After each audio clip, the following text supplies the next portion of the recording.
Hello. If you were looking for a scare tonight, you've come to the right place. I'll be narrating an hour's worth of creepy horror stories that I found off of Reddit. So without further ado, These are their stories.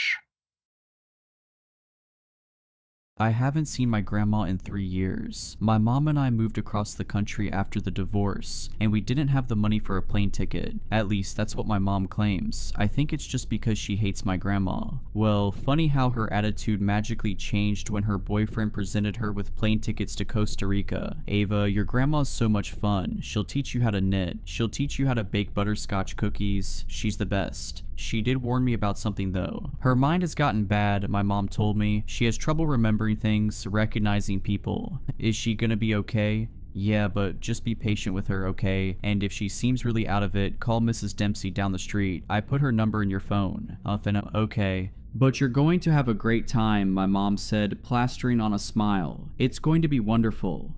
2 days later, I was getting off at Pittsburgh Airport. Funny how my mom said I was too young to go to the diner alone with Shireen. The world is dangerous for a 13-year-old girl, her words. But she had no problem sending me off on a plane alone. My grandma wasn't great with cell phones. She didn't pick up when I called, but as soon as I got to the pickup line, I saw her silver Subaru out back at the curb. Grandma stood beside it, smiling widely. Grandma, I said, running up to her. She didn't open her arms to hug me. She just stood there looking down at me. Grandma. Hello, dear, she said after a pause, as if just noticing me for the first time now. How have you been? I'm so happy to see you. Then she opened the car door and gestured me inside. The car smelled like old person smell. I'm sorry that's mean, but it's true. I crinkled my nose as I pulled on my seatbelt, and she drove us back through the city, out into the Pennsylvania countryside. Get comfortable, dear, Grandma said as she led me inside. The house looked the same as it always did, a little stale, a little outdated, but also oddly comforting compared to the minimalistic style of my mom's house. I glanced at the needlepoint hanging in the foyer of a large pitcher of lemonade. Make yourself at home. You can eat anything you find in the fridge or the pantry, she told me. Oh, except I almost forgot. I do have one rule. The basement is off limits. Why? It's a little dangerous down there, dear. Wouldn't want you getting hurt. I frowned. The basement had never been off limits before. It was finished on one side, and she had a bunch of board games and a sofa down there. I liked hanging out down there. It was the only place that didn't smell like old people. It wasn't dangerous before, I protested. Well, it is now, she said in a significantly firmer tone. Then her smile went right back on, and she asked me, would you like some butterscotch cookies? Yes, please. My mom was right. Grandma was kind of fun. I helped her with the cookies and she told me she'd send me home with the recipe. I did some reading and talked to my friend Shireen on the phone. Then it was bedtime. Tall and thin, Grandma looked like a ghost as she paced down the dark hallway to her bedroom. Night night, she said, poking her head out and giving me a wave. Good night, Grandma. Her blue eyes glinted in the darkness. Then the door snicked shut. I fell asleep quickly, despite the bed that was a little too soft and the loud cricket outside my window. I woke up with a start, however, and looked at my phone to see it was almost 2 a.m. My throat was parched, so I headed out to the hall bathroom to get some water. As I walked across the hallway, I noticed Grandma's bedroom door was open. And as I looked harder, what the hell, Grandma was sitting on her bed in her nightgown, staring out into the hallway, head tilted slightly, blue eyes glinting in the darkness. I stopped in my tracks. Grandma, was she smiling? Grandma. Ava, is that you? She called out. No, she wasn't smiling. At least not anymore. Yeah, it's me, I replied, my voice wavering. Why are you up? I thought I heard something, she replied, so I was just sitting here to make sure it was nothing. I got my water, feeling unsettled. When I got out of the bathroom, Grandma was poking her head out of the doorway again, waving. Night night, and good night. The next day when I asked her about it, she didn't even seem to remember the interaction. I don't remember being up, she said, looking at me. In the sunny light filtering through the window, she looked much less scary. White hair tied back with a silver barrette, pale wrinkled skin, tired blue eyes. You saw me up? Yes, I said firmly. Huh. She rose from the seat, still in her nightgown, and shuffled towards the stove. Would you like pancakes this morning, Allison? My heart sank. Allison was my mom's name. Ava, I corrected, following her into the kitchen. Right, of course, Ava. She shook her head. You're just a spitting image of her when she was your age. The dark eyebrows and the curly hair. She shook her head again. It's like going back in time. She made the pancakes in silence, the tines of the fork hitting the bowl. Another egg egg glooping in, cracked eggshells set by the counter, a sharp sizzle as the viscous batter hit the cast iron pan. I have chocolate chips I can add, she said, riffling through the counter. Oh wait, these expired a year ago. It's fine, I told her. After breakfast, I thought maybe we'd play a game of Go Fish like old times, or take a walk, but Grandma had other plans. I'm afraid I'm feeling rather tired, she told me. Is it okay if I go rest and you just hang out here?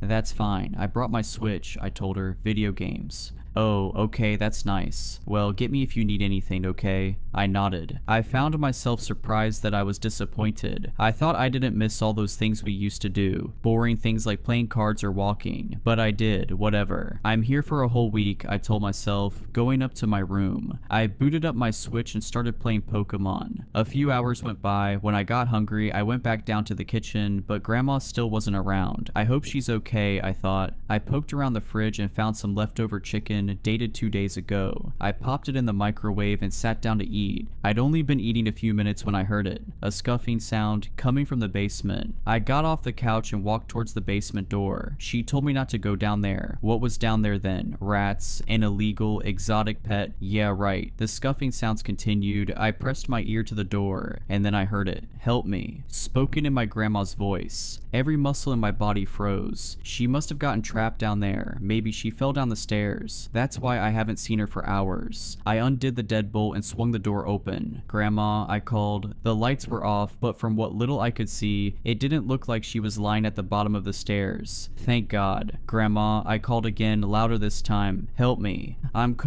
Hands grabbed me from behind and yanked me forcefully back. The door slammed in my face. Then my grandma was in my face, her eyes wild. I told you not to go in the basement, she shrieked, so loudly my ears rang. I heard you down there, I said, my voice trembling. No, you didn't, she snapped back, her face twisted in this awful, vicious expression of anger I'd never seen before. I'm right here. I was upstairs lying down when I heard you calling for me. There is no one down there.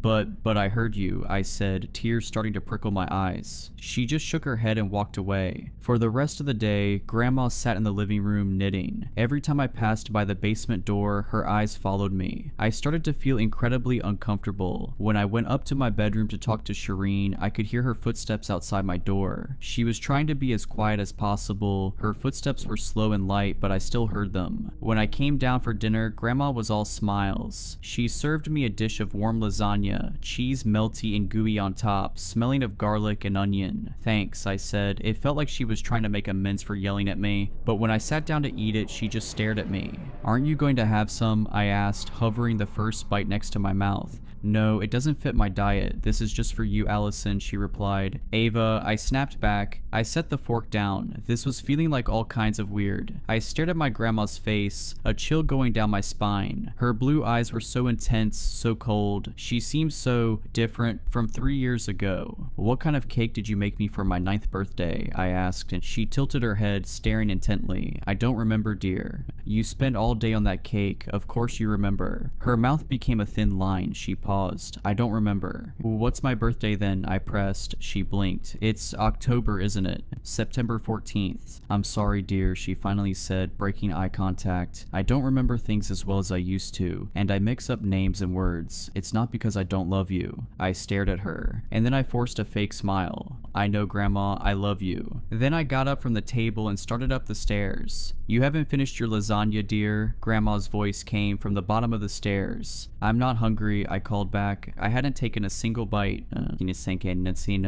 I think my grandma's a skinwalker, I whispered into the phone. Shireen gasped on the other end. What? She doesn't remember anything about me. I think she's keeping my real grandma locked away down in the basement. Oh, what? I heard her voice, calling for help. A heavy sigh. Shireen was not the superstitious type. Are you sure you heard her voice from the basement? Yes. What are you gonna do? I'm gonna go down there, I replied, tonight. Maybe you should just wait for your mom to get back. My grandma could be dead by then. Maybe you should call the police. What if my grandma tells them I'm a liar, that I made it all up? Are they going to believe her, or a 13-year-old girl? I still think you shouldn't go down there. Well, I'm gonna... Okay, well, give me your address or something. If you don't call me back, I'll call the police.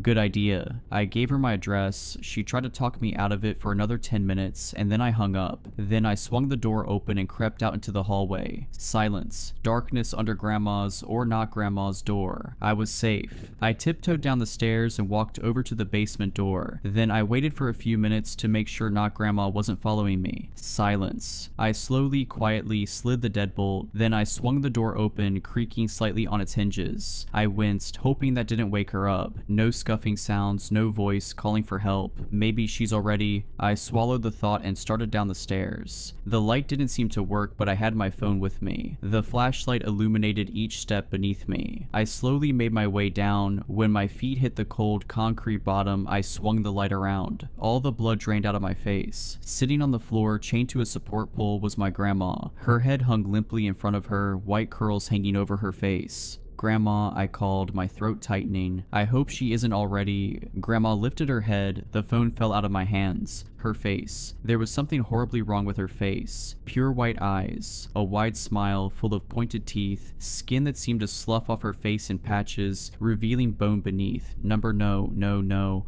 A horrible cracking sound filled the air. I watched in horror as the thing transformed. Bones twisted and contorted. The face opened its mouth in a silent scream. And then, I was staring at myself chained to the post, white eyes fading to match my brown ones. It cocked its head. Hello, it said in a voice that matched my own. I let out a scream. And then Grandma, real Grandma from upstairs, not this horrible thing, was grabbing me and shoving me up the stairs. The door slammed shut and I found myself on the floor, panting, looking up at her. What did I tell you? Don't go in the basement. What? Grandma? I choked out. She double-checked the door was locked, then led me to the kitchen. That thing showed up a year ago, she told me, as she pulled out my leftover, now congealed piece of lasagna from the fridge. She draped a thin blanket over my shoulders and sat down across from me. At first, it took the appearance of an old friend of mine. I let it in, I fed it. Not just food, she said, glancing down at the lasagna in front of me, still uneaten. It started eating my memories.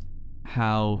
I don't know how, but I found myself forgetting simple things, names, dates, birthdays, and then one day I woke up to the thing looking just like me. I don't think it was aware that I would not respond well to a person looking exactly like me. I tricked it into the basement by pretending to relive a memory of the basement being a very important place over and over again. It eventually ate that memory and went down there. I locked it in. With the help of someone I met online, someone who believed me, I was able to chain it to the post, and I'm keeping it there so it can't hurt anyone else. I stared at her. If you knew you had this dangerous thing in your basement, why did you let me stay here? I missed you and I foolishly thought you'd listen to me. Scuffling sounds came from beneath us, and then I heard my own voice reverberating through the floor. Help me, get back down here and help me. Will it eat my memories too? I whispered. A number, it needs physical contact for that. Our talk was interrupted by 3 short knocks on the door, and that's when I realized I never called Shireen back, and couldn't because my phone was at the bottom of the basement stairs, down there with it. I'll take care of this, I told her, getting up from the kitchen table. Thankfully, the police bought my tail, and because I didn't let them in, didn't hear the clone of me screaming the basement. Then I used Grandma's old computer to send Shireen an email. There's still the matter of the thing in the basement, of course, but that's another problem for another day. For now, I'm going to eat some lasagna and then go straight to bed. And Mom was right, my grandma is fun. My girlfriend and I are seasoned hikers. We've tackled everything from rugged mountain trails to swampy, mosquito-infested paths, and we've always made it out unscathed. But this time was different. This time, the trail almost didn't let us go. It started with a warning. I know, that sounds over the top, but it's true. The guy at the ranger station, a wiry, middle-aged man with a leathery face, looked up from his clipboard as we signed in. You two sticking to the main trail? He sounded like he must have smoked 4 packs a day for the last decade. Planning on taking the loop trail up to the summit, I replied, we've been looking into it for a while and we think the weather's right for it this weekend. We've never been through Barak Park before, but we've heard it's beautiful. My girlfriend curled her arm through mine and rested her cheek on my shoulder. It's going to be great. I think he might have something special planned for us. I didn't. My smile turned nervous. The ranger hesitated, his pen hovering over the paper. Could he tell I didn't have a ring? Was he about to out me? Number. He braced a hand on the counter and leaned forward. eyes serious beneath bushy eyebrows. Stick to the marked paths, and if you hear anything strange like a kid crying, you keep walking. Don't stop, don't look, just keep going. What? My girlfriend gave a nervous laugh. Don't want you to get lost. The ranger's eyes didn't waver. People go looking for what they shouldn't, and not all of them come back. We decided it was just some backwoods superstition to spook tourists. What else could it be? So after we brushed off the nerves, we shouldered our packs and started up the trail. The first few hours were uneventful, just the two of us surrounded by towering pines, the crunch of dirt and leaves underfoot, and the occasional bird call. If you've ever been on a hike before, well, there you go. Standard day. My girlfriend kept looking over at me, eyes gone to honey. I didn't know why she thought this was a special proposal trip. It wasn't until we parked I even realized that's where her expectations were set, and my attention, yeah, I was trying to figure out what I was going to do to cushion the blow when we hit summit. Then we heard it, a child's voice crying. We stopped dead in our tracks. Amber froze, her eyes wide.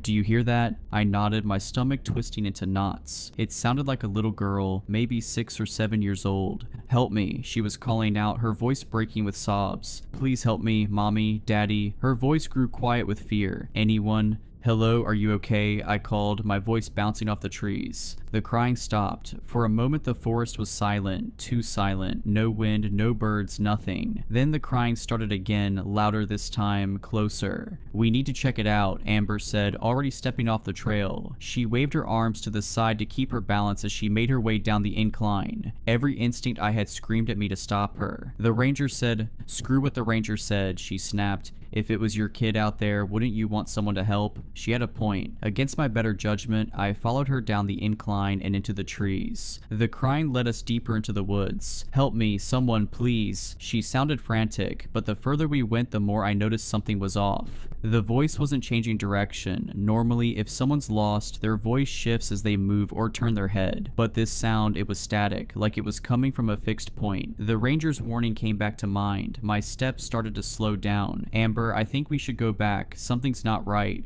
I can't find you, please, I'm scared. The kid was sobbing now. Stop acting like a jerk, Amber snapped. She's gotta be right ahead of us. Amber was right. 20 more feet and we saw her. She was sitting on a fallen log, her back to us, wearing a dirty pink jacket and clutching her knees to her chest. Hey sweetie, Amber called gently, stepping closer. Are you lost? Where are your parents? The girl didn't answer. She just kept crying, her shoulders shaking with each sob. Please help me. Amber crouched down, reaching out to touch her shoulder. Wait, I said, my voice barely above a whisper. Something about this felt wrong. Why was she just sitting there? When Amber had called for her, why hadn't she tried to find us? Amber, we should just go get the ranger, come on. The girl's crying stopped. In one smooth, jerky motion, she turned to face us. Her eyes weren't right. They were too large, too dark, reflecting the light like an animal's. You found me. Her mouth stretched wide into a grin that split her face unnaturally, revealing rows of sharp, needle-like teeth. I knew you would. I knew if I called for you, you would find me. Then her skin, her entire skin, began to split down the middle like a zipper. I don't know what I was expecting to see underneath, but it wasn't this. It wasn't the sinewy, raw-looking creature that crawled out of its human shell like a spider shedding its exoskeleton. Amber screamed, stumbling backward. I grabbed her arm, yanking her to her feet, shouting, "Run," so loudly it made my throat sting. We bolted, crashing through the underbrush, branches whipping at our faces. Behind us, I heard the creature give a low, guttural growl, followed by the unmistakable sound of something running, fast. It was chasing us. We hit the incline, then the trail, and didn't stop running until we burst back into the ranger station, gasping for air. The ranger looked up from his desk, his face grim. You heard it, didn't you? We nodded, too shaken to speak. He sighed, getting up and locking the door. You're lucky you ran, most people don't. We didn't ask what he meant, we didn't want to know. We've hiked dozens of trails since that day, but we've never gone back to that forest. And if we ever hear crying in the woods again, we'll keep walking.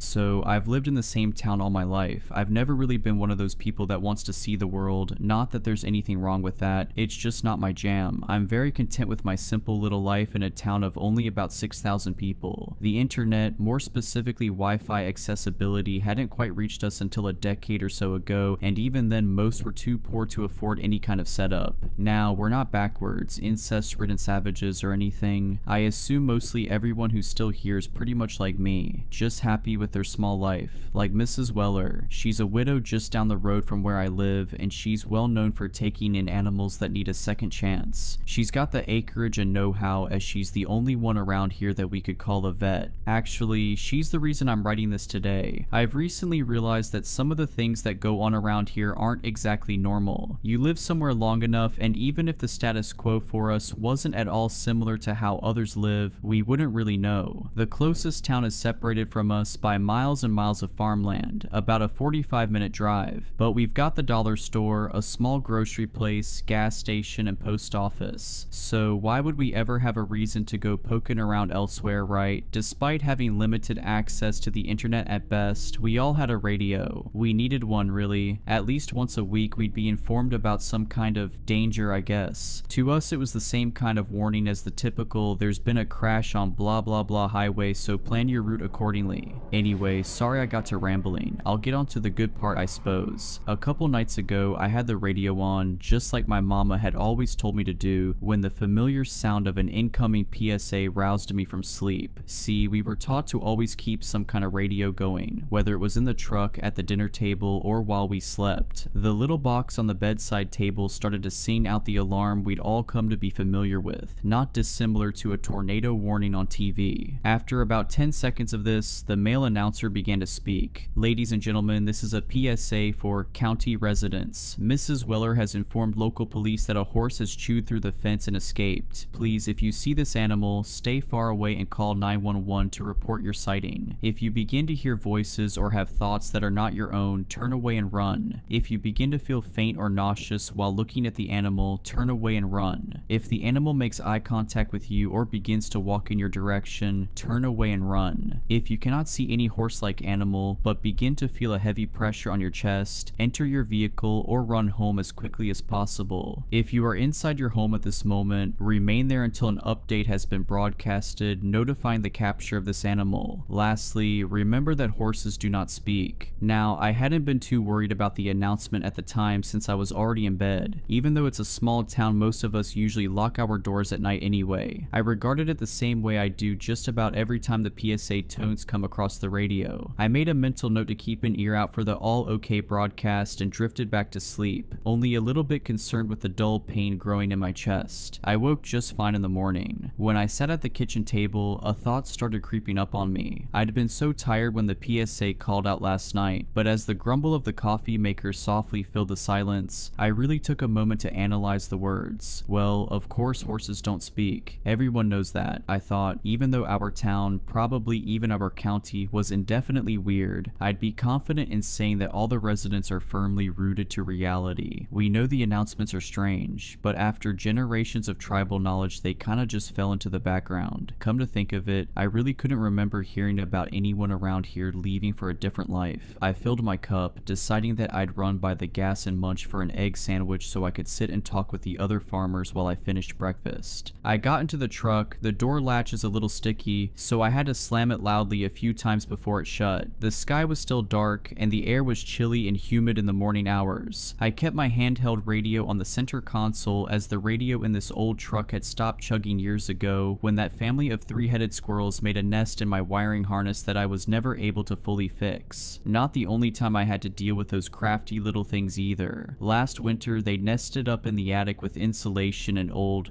crap, I said to the dark truck cab as I slammed on the brakes. The horse. God, I completely forgot. There had been no accompanying broadcast announcing the capture of the horse. A small pang of fear settled in my chest, not quite blooming into full-on panic yet as I started the 5-point turn it would take to turn around on the 2-lane I'd been on. This control was short-lived though, just as my truck became completely perpendicular with the road. My headlights illuminated the last thing I wanted to see, standing in the half-grown soybean field in front of me. It definitely did not look like a horse. The neck was about twice as long as it should have been. Shredded and necrotic flesh clung to its emaciated form. The mane was frizzy and rat-nested, but the worst part was the sheer size of the thing. My best guess for breed was thoroughbred, but the thing still stood around 21 hands tall just at the shoulders. For those who don't know, 21 hands is about 7 feet tall. I'd like to say I kept my cool. That years of living in what's most likely the weirdest place ever has hardened me into to a farm boy tough enough to scoff at unnatural horrors like this one, but I totally didn't. No,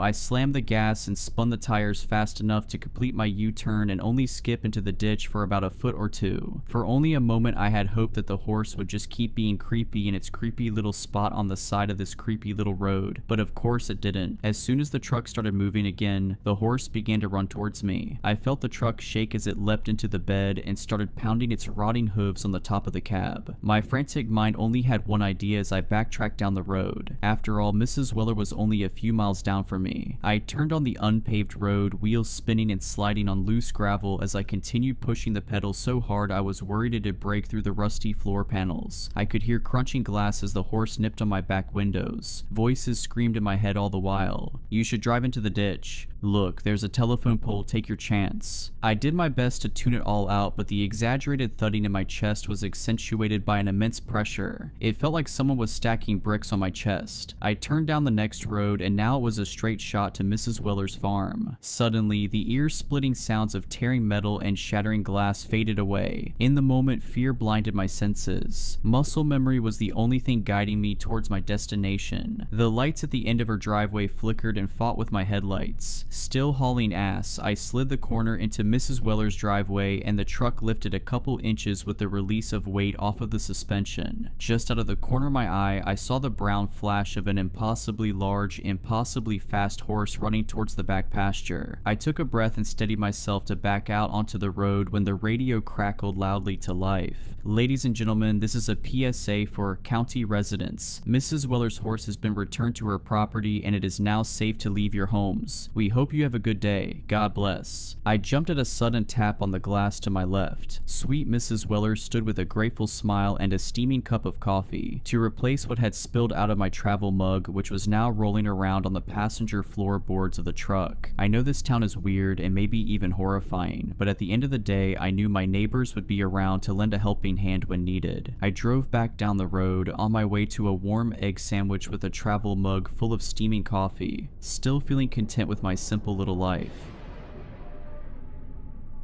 My son's furious screams echoed through the mall as I dragged him toward the clothing store, his feet kicking out in defiance with every step. People were staring as if I were the worst mother, but was too tired to care. His small fists pounded the air, his face flushed with frustration. "I don't want new clothes," he yelled. His shoes scuffed the polished floor as I dragged him forward. I muttered promises of ice cream, hoping to bribe him into submission. "Can we get mint chip ice cream?" he asked as he began to calm. As my son grudgingly stepped into the fitting room, I finally exhaled, hoping for a moment's peace. I glanced at my phone, scrolling through messages. As I waited, relieved at the short moment of peace while he tried on the clothes. Minutes passed and I barely noticed. When I finally looked up, the fitting room was eerily quiet. I called his name but got no answer. Panic set in as I hurried over to the door, knocking gently. I swung the door open and was stunned to find it empty. The pile of clothes lay untouched on the floor. Where could he have disappeared so quickly? I thought to myself. As I searched around the store, panic turned to absolute dread when I realized there was no sign of him anywhere. The worst thoughts were running through my mind as I screamed his name. People looked at me dumbfounded when I asked them if they had seen my son. When I begged the security guards to check the CCTV, they brought me to the mall's control room. I watched closely at the screens as they scanned through the camera's feeds. When I spotted my son walking out of the store, the security guards were as stunned as I was when the person walking off with my son looked exactly like me. They even drove off in the car I drove to the store in. The police wanted to confirm I wasn't crazy when they suggested they drive me to my address, but when I spotted my car back in the driveway, I felt like I was going completely insane. The two police officers looked at each other when my house key didn't fit in the door lock. "Are you sure this is your address, ma'am?"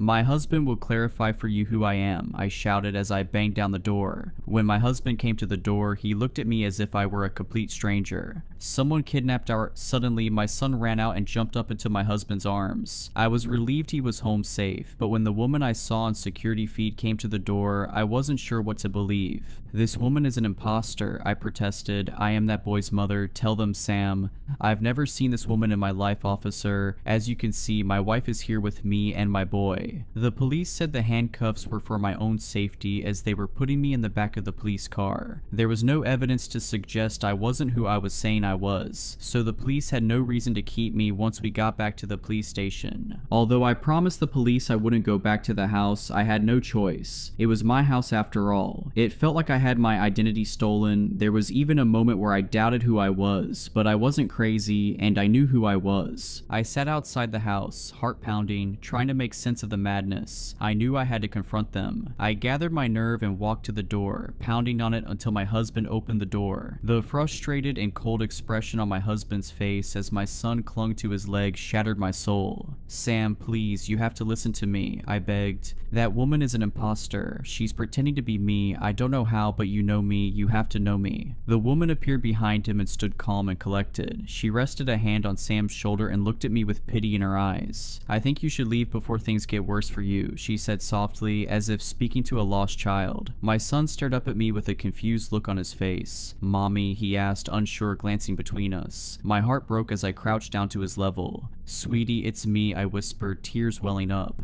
"I'm your mom. Remember our favorite bedtime stories? We went to the mall today. You were upset about getting clothes and we were going to get mint chip ice cream afterward." His face scrunched up in confusion, but before he could say anything, the woman stepped forward. "Honey, we already had mint chip ice cream at home, remember?" she said, kneeling down next to my son. Sam pulled my son close, his eyes narrowing at me. "I don't know what you're trying to pull," he said coldly, "but this is my wife and our son. Please leave us alone."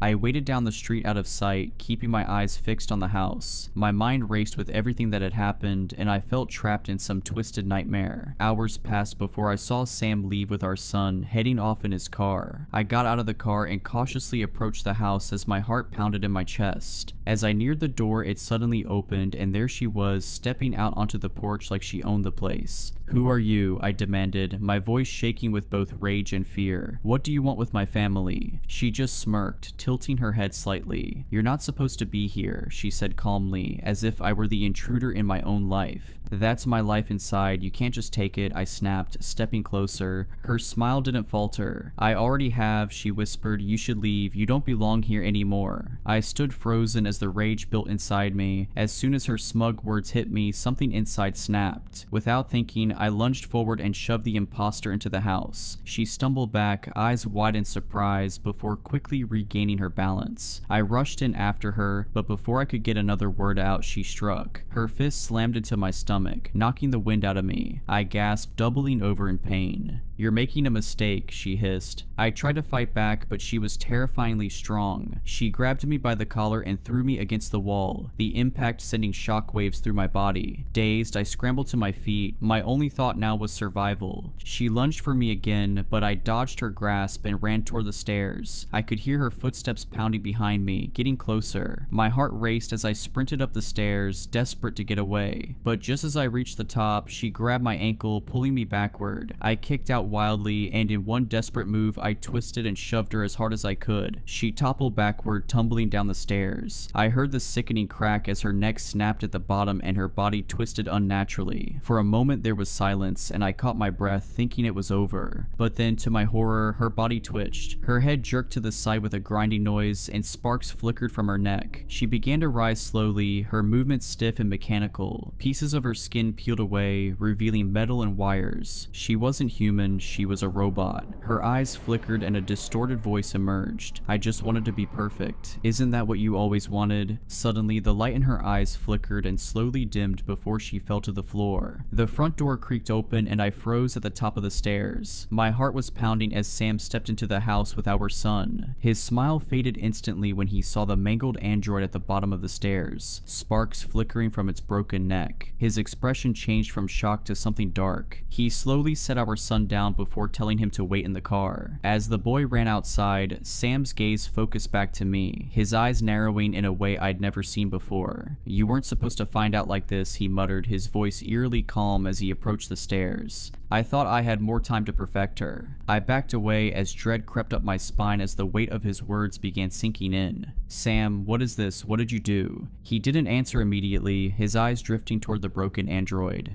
"You always wondered what I did at work, didn't you? I've been working on this for years. Lifelike androids, advanced robotics. She was supposed to be perfect. The perfect wife, the perfect mother, no flaws, no doubts." His voice became bitter as his gaze locked onto mine. "Unlike you." I took a step back, my mind racing. I knew Sam worked for a robotics company, but I had no idea how close he was to creating something so real, something meant to replace me. "You were going to replace me," I whispered, my voice trembling. "Not replace," he said, a twisted smile creeping across his face as he took another step closer. "Improve. She was everything you're not. She didn't argue. She didn't fight me. She was obedient, loving, and everything you refused to be."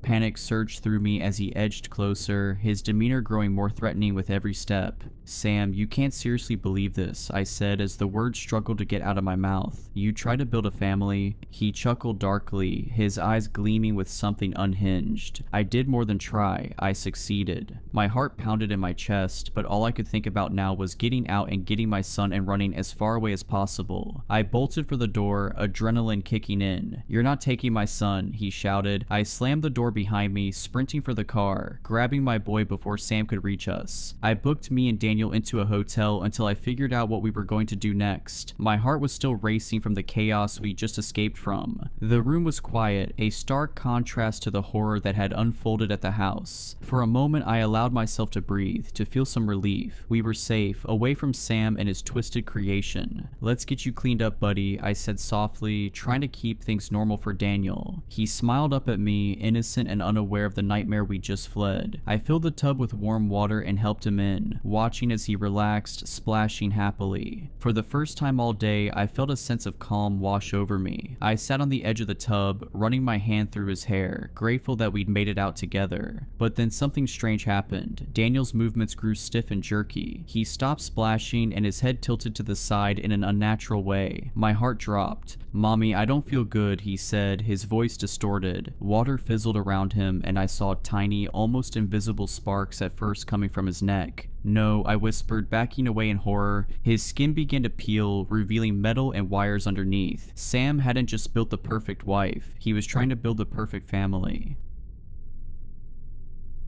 There was a story about it in the paper. People at church offered their condolences. Kids at school that I never talked to would give me sideways glances. When a 5-year-old gets washed into a cave and there is a 2-week search, it tends to get attention. I never wanted condolences. I wanted closure. Even if he was dead, I needed to see his body. The thought that he could have died down there, alone and in the dark, was unacceptable to me. When they stopped searching after 2 weeks, my only thought was that it would take someone longer than that to starve to death. There was plenty of water down there. If he had been washed into an inaccessible part of the cave, then he could still be alive. My dad had to physically keep me from trying to go back into the cave myself, to tell me that it was over, that he was gone. In my heart, I didn't believe he was dead. I was 16 at the time, a junior in high school. Kieran had been an oops baby. 11 years younger than me, he was the sweetest kid, even though he was insane. At age 4, he'd broken a leg and an arm falling about 30 feet out of a tree he had managed to climb. He was always running around climbing and jumping off of things, yelling and laughing. He probably had ADH in retrospect, but at the time he annoyed the heck out of me. I would try to do homework and he would basically whirlwind into my room like the Tasmanian devil from the cartoons, jumping on the bed and tackling me. He wanted a big brother, but the age gap made it hard for us to bond. Any of my spare time after marching band and homework was spent trying, unsuccessfully, to get a girlfriend, and I didn't treat him the way I should have. 2 years later, after a lot of therapy, I've stopped blaming myself as much. I know that it was natural to act the way I did, to feel the way I did, that even if he annoyed me, it didn't mean I didn't love him deeply. I know that I did. I know that I still do. When I went to UT for college, I met a couple people who were into spelunking. They didn't know about my brother and I never told them. I couldn't bring myself to tell my parents, knowing what they would think, but I picked it up fast, with a conviction that I knew was illogical. I wanted to find his body or find him. him. It was denial, I knew that much, but I had nightmares about him, nightmares that he was in that cave, in the dark screaming my name, but I couldn't find him. After nearly 3 years, they never stopped. My therapist had a whole bunch of thoughts on the matter, as did my parents, but I knew what would give me peace, in a way that nothing else could, finding his body. Partway through my freshman year, an opportunity presented itself. Kieran had fallen into a creek that went underground. Since then, we had had record drought and the creek was nearly dry. More than 2 years before, the team had explored everything they could, but the path of the water was not navigable. It was a tunnel completely filled with a fast current, too dangerous to try and send anyone down even with scuba gear. I needed to see what it looks like now. I should have told someone I was doing it, even just my friends that taught me caving. Instead, I drove back to my parents' neighborhood, took a dirt road into the forest, parked my car, and went back to the cave.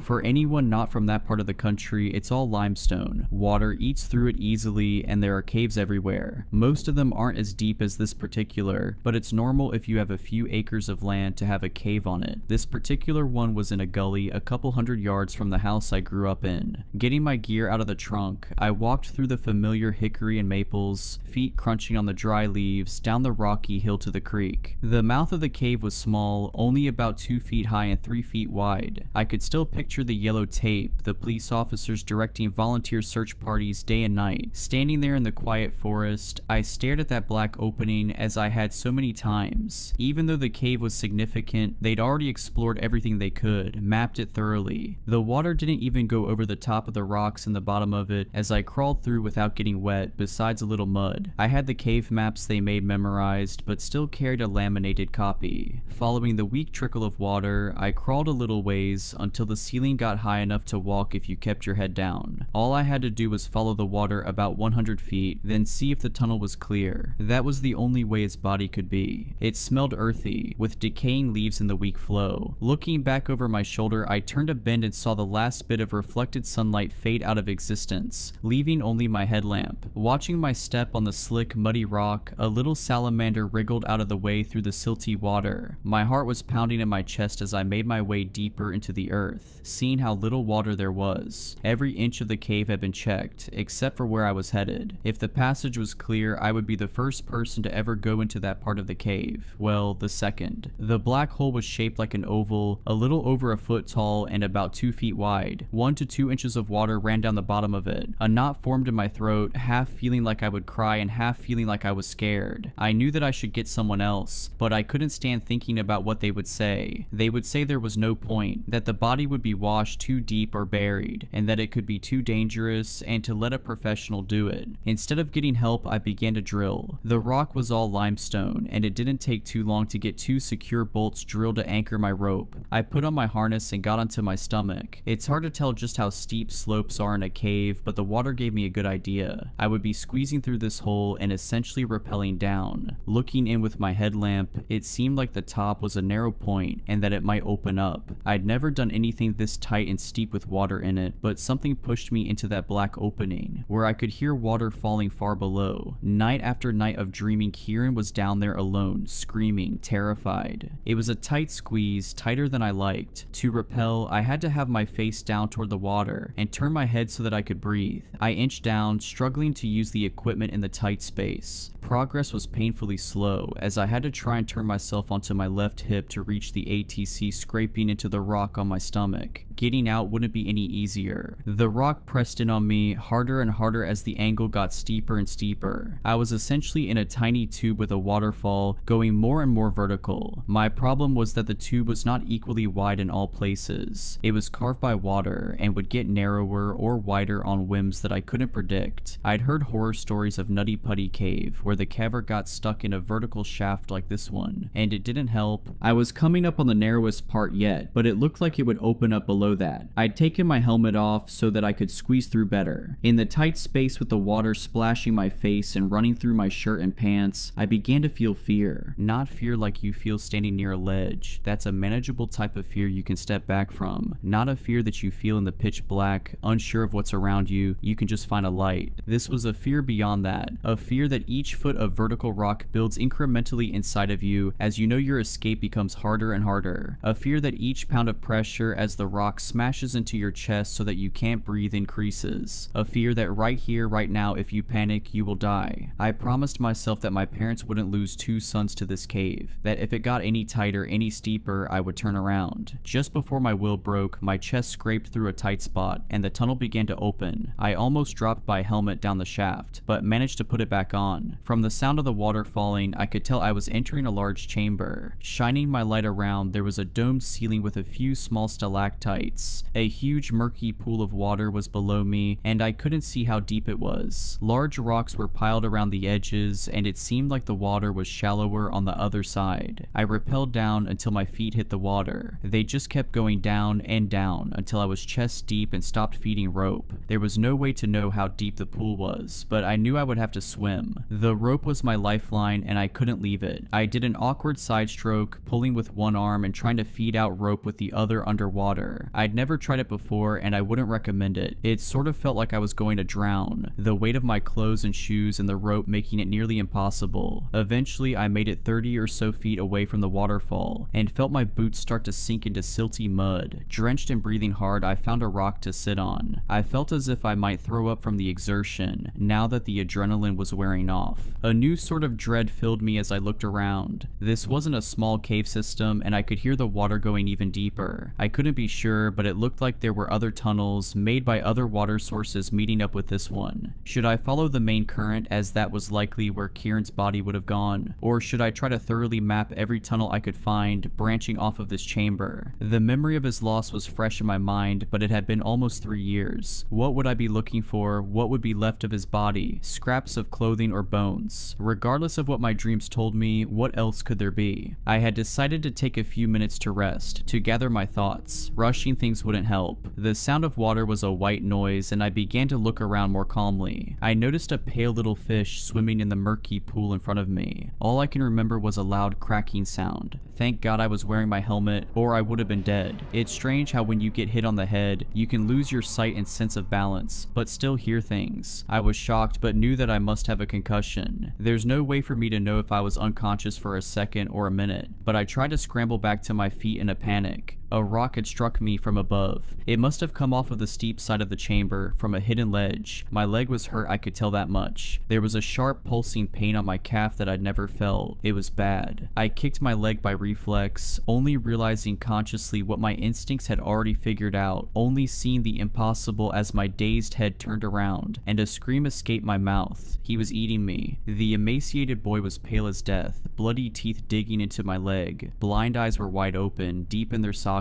above sunken cheeks. Over and over he bit me, with a hunger I could never understand. His arms were smaller than my wrists, his collarbones sticking from his chest. I grabbed his shoulder and threw him off of me in terror. He couldn't have weighed 30 pounds. For a second I saw him stand, my blood dripping from his mouth and over the ribs of his chest, before he ran into the darkness. Kieran. I screamed his name at the top of my lungs, went to chase him. Still confused from the head trauma, I was yanked backwards by the rope still attached to my harness. I frantically unlocked the carabiner and ran the way he had gone, ignoring the pain in my leg. Drops of black blood lead me to a low narrow tunnel. In my headlamp, I saw his little feet disappearing around a corner. The crack he had squeezed through was impossibly small, I could never fit into it. Kieran, it's me, it's Chris, it's me. I began sobbing. Why couldn't I have grabbed him? If I just grabbed one of those tiny arms, I could have hugged him, told him I loved him, brought him back to the sun. Mom and Dad love you, they miss you, I miss you. I yelled over the sound of the waterfall. I kept saying anything I could think of. I said that I had food, tried to wrinkle the wrapper of a granola bar as loudly as I could, told him that he could go home, screamed until I collapsed on the wet rock. In my mind, the last almost 3 years had been hard. What were they for him, alone in the dark, eating anything that swam or crawled he could get his hands on? He was only 5 at the time and would be almost 8 now. Would he be insane? Remember who I was, or even who he himself was? Looking down, a trickle of blood went into the main pool, dyeing it a dark color at the edge. I was bleeding a lot. If I didn't stop it, I wouldn't make the climb back up, and no one would know that either of us was down here. Wrapping the leg as tightly as I could, it kept bleeding. I didn't really have the tools to make a proper tourniquet, but tightened the knot as hard as I could until I screamed. Before I went, I left the granola bar unwrapped at the base of the crack Kieran had gone through, along with a spare headlamp turned onto the lowest setting. I screamed that I would be back, promised him, before eventually turning back to the pool. I pulled myself along the rope to the base of the waterfall. Painfully, I made my way back up it, and somehow squeezed through the crack. I barely remember, to be honest, just the suffering of it and wanting to give up. I didn't give up though, half for myself and half for Kieran. At the mouth of the cave, I collapsed. Seeing the sun brought me to my senses just a little. I called my mom and she answered. I told her I was at the cave out back, that I was hurt, that I had found Kieran. I told her to call an ambulance. The leg is okay, I will be able to use it just fine, even though the scar will never heal. There was too much tissue missing. At the hospital, the doctors agreed that the injury on my leg was from being bitten, probably by a child based on the tooth marks. That fact alone was the only reason I could convince anyone that he was still down there, still alive. It seemed impossible, but he must have been eating the fish, or anything else he could find. They sent down a search party, but no one can fit into a lot of the tunnels he might have gone down. My parents are a wreck, understandably. Even 3 days later, my dad is hysterical and my mom is just quiet. They wanted to go down to try and talk to him, but there's no way they would make the climb. I barely did. The rescue teams couldn't find him, and the tunnel is completely impassable to anyone other than a starved child. No one has seen him, but they put food in the crack I last saw him in, and when they came back the next day, it was gone. I never gave up on him, and I still haven't. Right now, the plan is to leave as much food as we can, and hope that the rain forecast tomorrow isn't enough to fill the cave.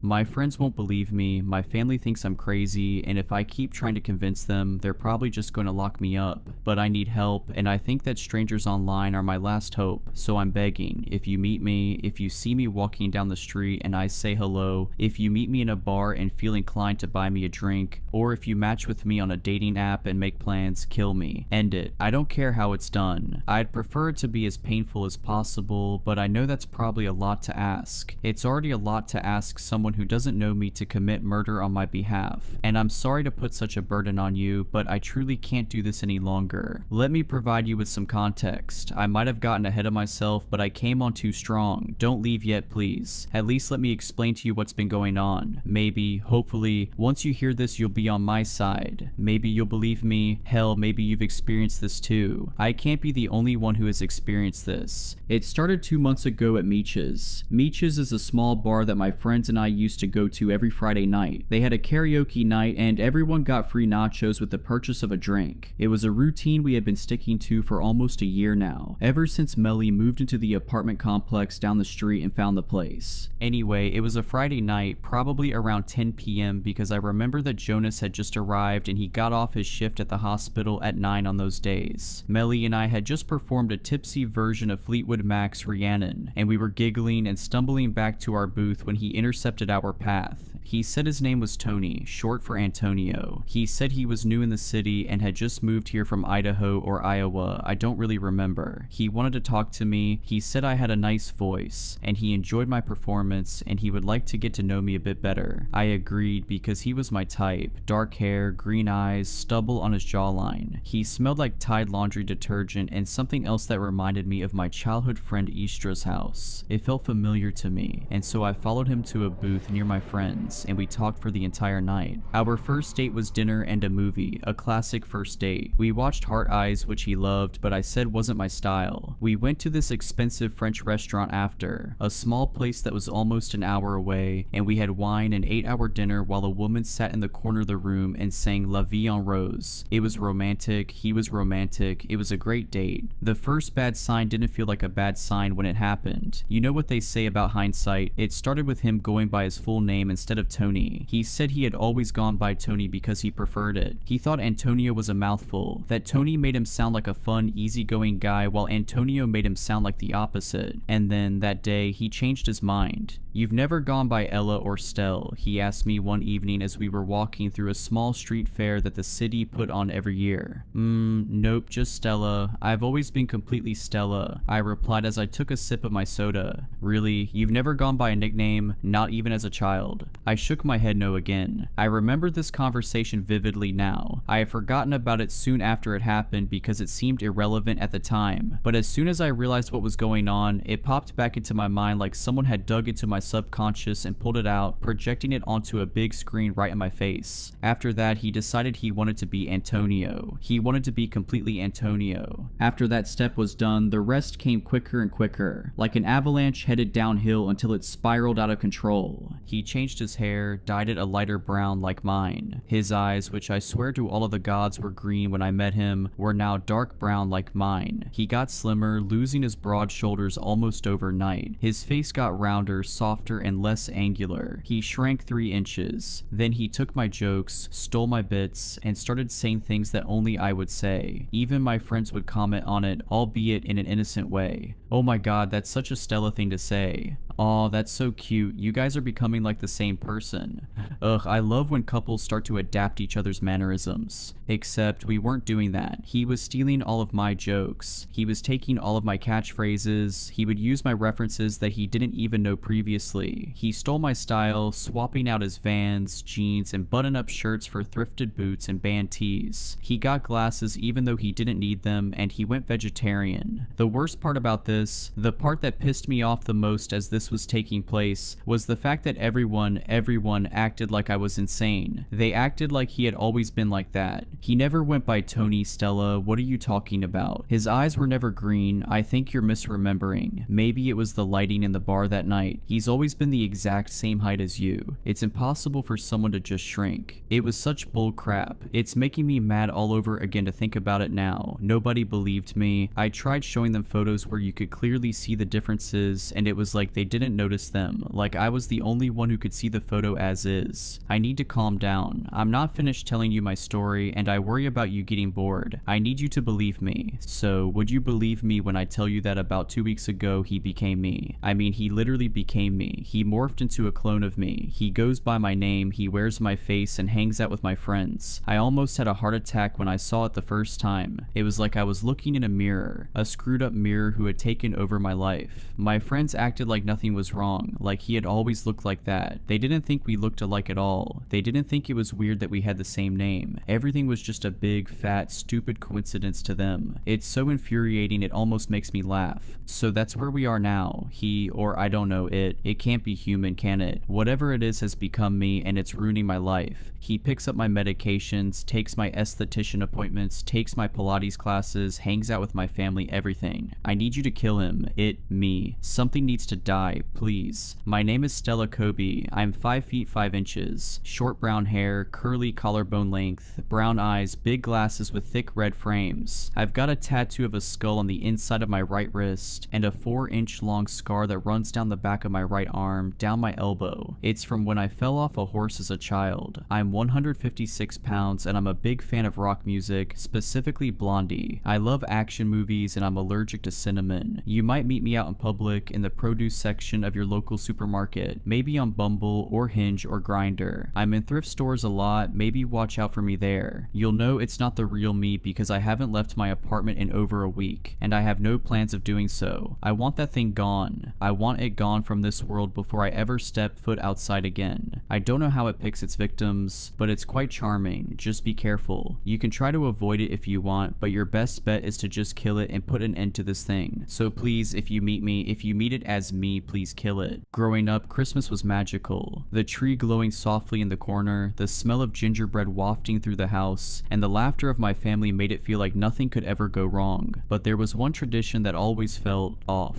Every Christmas Eve, just before bed, my parents would gather us around the fireplace. They'd turn off all the lights except for the glow of the fire and hand each of us a small bell. "Shake it once for Santa," Dad would say with a smile. "He needs to hear you." So we did. We'd each shake our bells in unison, filling the room with soft jingling, and then my parents would blow out the fire. And that was it. When I was young, I never thought twice about it, but as I got older, I started to notice strange things. The next morning, the fire would always be relit, even though no one got up to do it. There were faint charred handprints on the bricks surrounding the fireplace. One year when I was about 12, I asked my mom why we did it. Her face turned pale. "It's just tradition," she said, brushing me off. but that answer wasn't enough. Last Christmas, I decided to stay up. I was 16 and too curious for my own good. My parents and little brother had gone to bed, the house was silent, and the fire had been snuffed out. I sat in the dark, the faint scent of smoke lingering in the air, waiting. At first, nothing happened. I almost gave up and went to bed. Then I heard it, a faint jingling like someone shaking a bell far off in the distance. I froze. The sound grew louder, closer, until it was coming from the chimney itself. I held my breath, staring at the dark opening, my heart pounding so hard I thought it might burst. Something moved. I didn't see it at first, but I felt it. The cold draft that followed as a tall, gaunt figure emerged from the chimney. Its limbs were unnaturally long, its head bent to fit under the low ceiling. Its skin was ashen, flaking, with dark burns trailing up its arms, and it was holding a bell. It raised the bell slowly and shook it once, the sound sharp and clear in the silent room. I couldn't move. Its head turned toward me, hollow eyes boring into mine. A jagged smile spread across its face as it whispered in a voice that sounded like crackling fire, "You're not supposed to watch." The room went black. I woke up in my bed the next morning, trembling, my clothes reeking of smoke. My parents acted like nothing had happened, but when I went downstairs I saw a fresh set of charred handprints on the fireplace and a bell sitting on the mantel. I haven't shaken a bell since, but every Christmas Eve I hear it, and every year it gets louder. I'm a med student. I was just meant to observe, maybe assist. Nothing in our textbooks or training prepares you for this. I'm writing this from my locked bedroom as something he moves around my house like an animal, only quieter, more intentional, please. Someone tell me what to do. I don't know how long the door will hold. It started 3 weeks ago. I'd only just begun my first rotation, internal medicine. I was shadowing my supervising doctor at St. Thomas's. He was sharp, old school, always wore a bow tie and never seemed rattled. I looked up to him, still do. The man didn't blink during a code blue, but he'd always said, "It's the quiet ones you watch closely, not the screamers, the ones who smile when they shouldn't." I didn't get it at the time. My first solo case, just a basic consult, but my supervising doctor let me take the lead, was a man listed as patient 46B, mid-30s. Slight build, no emergency, no urgent flags, just unexplained bruising. He sat calmly in the consult room, no obvious injuries, pale, thin lips, brown hair that hung limp like it had given up, but his eyes, that was the first thing. They were gray, not blue-gray or hazel gray, just gray, unsettlingly blank like a fogged-over mirror. He spoke slowly, politely, his voice low and toneless. Said the bruises started appearing 3 months ago. Inner thighs, upper arms, spine, places you'd expect with abuse or a bleeding disorder. I examined him, and yes, there were bruises, but they were wrong. The edges weren't purple or yellowing like healing ones. They were pitch black with a red core, as if something inside was trying to get out. I remember asking if he was on any blood thinners. He said no. I asked about substance use, alcohol, anticoagulants. Never touched a drop, he replied with a smile that felt like someone else's mouth wearing his face. I was unsettled, but I had to write something down, so I chalked it up as possible immune thrombocytopenia, gave him a mild corticosteroid prescription, and told him to return in a week. "We'll run more tests," I said, "probably nothing to worry about." I regret those words. When he returned a week later, things escalated. He looked thinner, same dark clothes, same blank expression, but there were more bruises, his neck now around his jawline and several across his scalp like blotches of ink. He didn't sit this time. He stood in the corner of the consult room, facing the wall like he was in timeout. "Lucas," I asked. That was the only name he'd given. "You okay?" "I can hear them now," he whispered, "in the walls. They want out, but they like you." I glanced at the mirror, wondering if this was some elaborate psych eval trick, but it was just me, alone, with him. He finally turned. His pupils were dilated, almost consuming the irises, and there was blood under his fingernails. "I don't scratch," he said, as if reading my mind. "They move around inside me. I'm not doing it." I referred him to our liaison psychiatrist. I also requested a follow-up with internal. Something didn't add up, physically or mentally. "We'll get you seen again soon," I told him. "Just hang in there, okay?" He nodded. "You should lock your doors more, especially after dark. You're warm. They'd like to wear you." The next day, I visited the psychiatrist's office to check in on the referral. The secretary looked up, confused at first, then her expression shifted, something quieter, tinged with sadness. "He hasn't come in. You haven't heard?"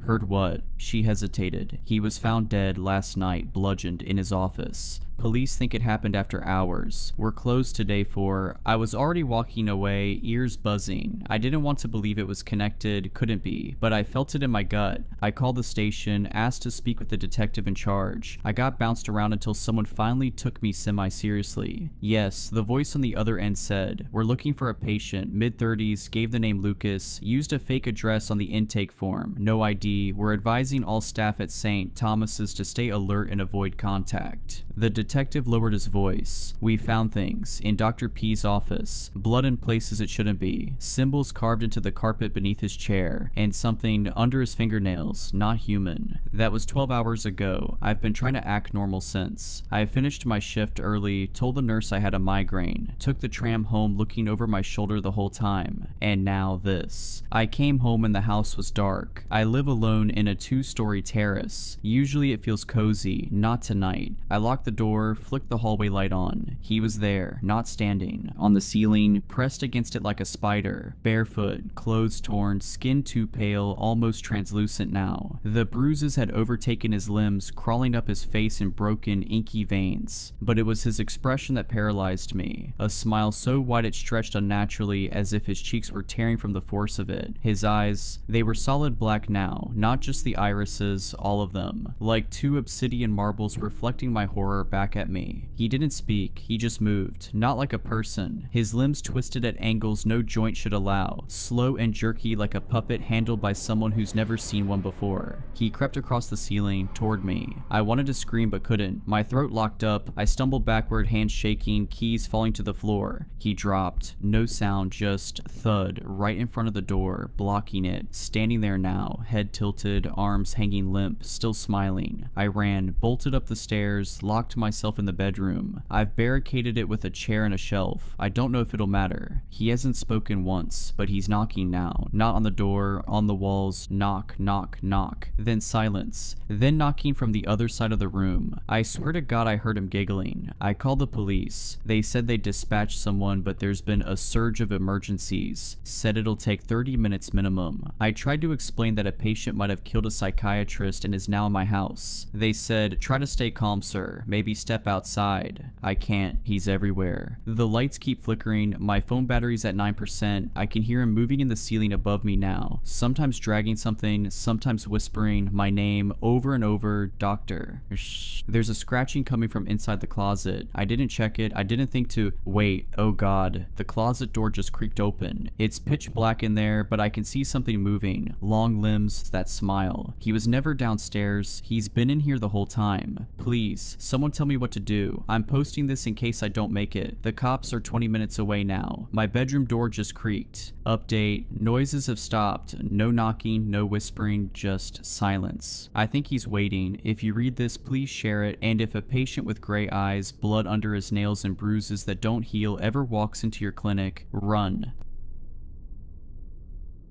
I never thought I'd be writing this, but I feel like I need to tell someone what's happened. Jake and I had been together for 3 years when we started talking about getting engaged. We both loved antiques, you know, items with history and stories embedded in them. Every weekend we'd hunt together through antique shops and estate sales, searching for all sorts of forgotten treasures. That's how we found the ring. The perfect ring. At least that's how it felt then. It sat in a locked case at Madame Eloise's shop downtown. A deep blue sapphire set in an intricate gold band with delicate filigree. Art Deco, unique, perfect. I knew it immediately. Jake, ever the romantic, insisted on buying it then and there. He shooed me from the store, promising to make it special. 2 weeks later, on a warm evening, he led me to our favorite park bench beneath the willow tree we always loved. He knelt, eyes bright with excitement, and presented a small velvet box. I knew what was inside before he even opened it, but when my eyes finally fell on the ring itself, my heart stuttered and I seemed to forget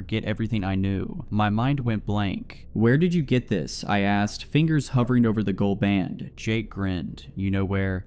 And I did know, of course. My brain was just temporarily mush, I guess. It was the ring from Madame Eloise's shop, but inside the band something new gleamed under the lamplight. An engraving, LM and JC. I ran my thumb over the initials, Lucy M and Jake C. Jake shrugged. It was already there, fate, right? The night air seemed to press around us. us. Something cold curled in my stomach. What are the odds? I whispered. I'm not a statistician, Jake laughed, but I think it was meant to be. We drank champagne under the willow, and I fell asleep that night with the ring on my finger, feeling like the luckiest woman alive. Then the nightmares started. I dreamed of a bride in a blood-spattered church sobbing behind her veil. When she turned to face me, her face was bruised and tear-streaked. I woke gasping for air, my chest feeling like it was about to explode. Bad dream, Jake mumbled, pulling me closer. Just nerves, I lied, glancing at the sapphire gleaming in the darkness. The next morning, things got so much worse. My neighbor waved as I collected the mail. The sapphire caught the sunlight, flashing blue for just a second. 5 minutes later, her brakes failed as she backed out of her driveway. Her car plowed into an oncoming delivery truck. I watched paramedics pull her mangled body from the wreckage. I tried to convince myself it was a horrible coincidence, 1 in a billion or something, but then my boss dropped dead during a meeting later that afternoon, just moments after complimenting my ring. An aneurysm, they said. I saw how his eyes fixed on the sapphire right before blood trickled from his ears. Deep down, I knew I had been cursed by the ring I loved so much. I had become a walking omen of death. On my way home that night, still in shock, I witnessed a man glance at me, then climb up to the ledge of my apartment building and jump without hesitation. The thud his body made when it hit the pavement will haunt me forever. His dead eyes found mine in the crowd. I clutched my hand to my chest, and the sapphire felt warm against my skin. Too warm. When I looked down, I noticed a faint burn mark on my skin. Around midnight, I decided it was time to remove the ring, but my finger had swollen. The band wouldn't budge at all. No amount of soap, ice,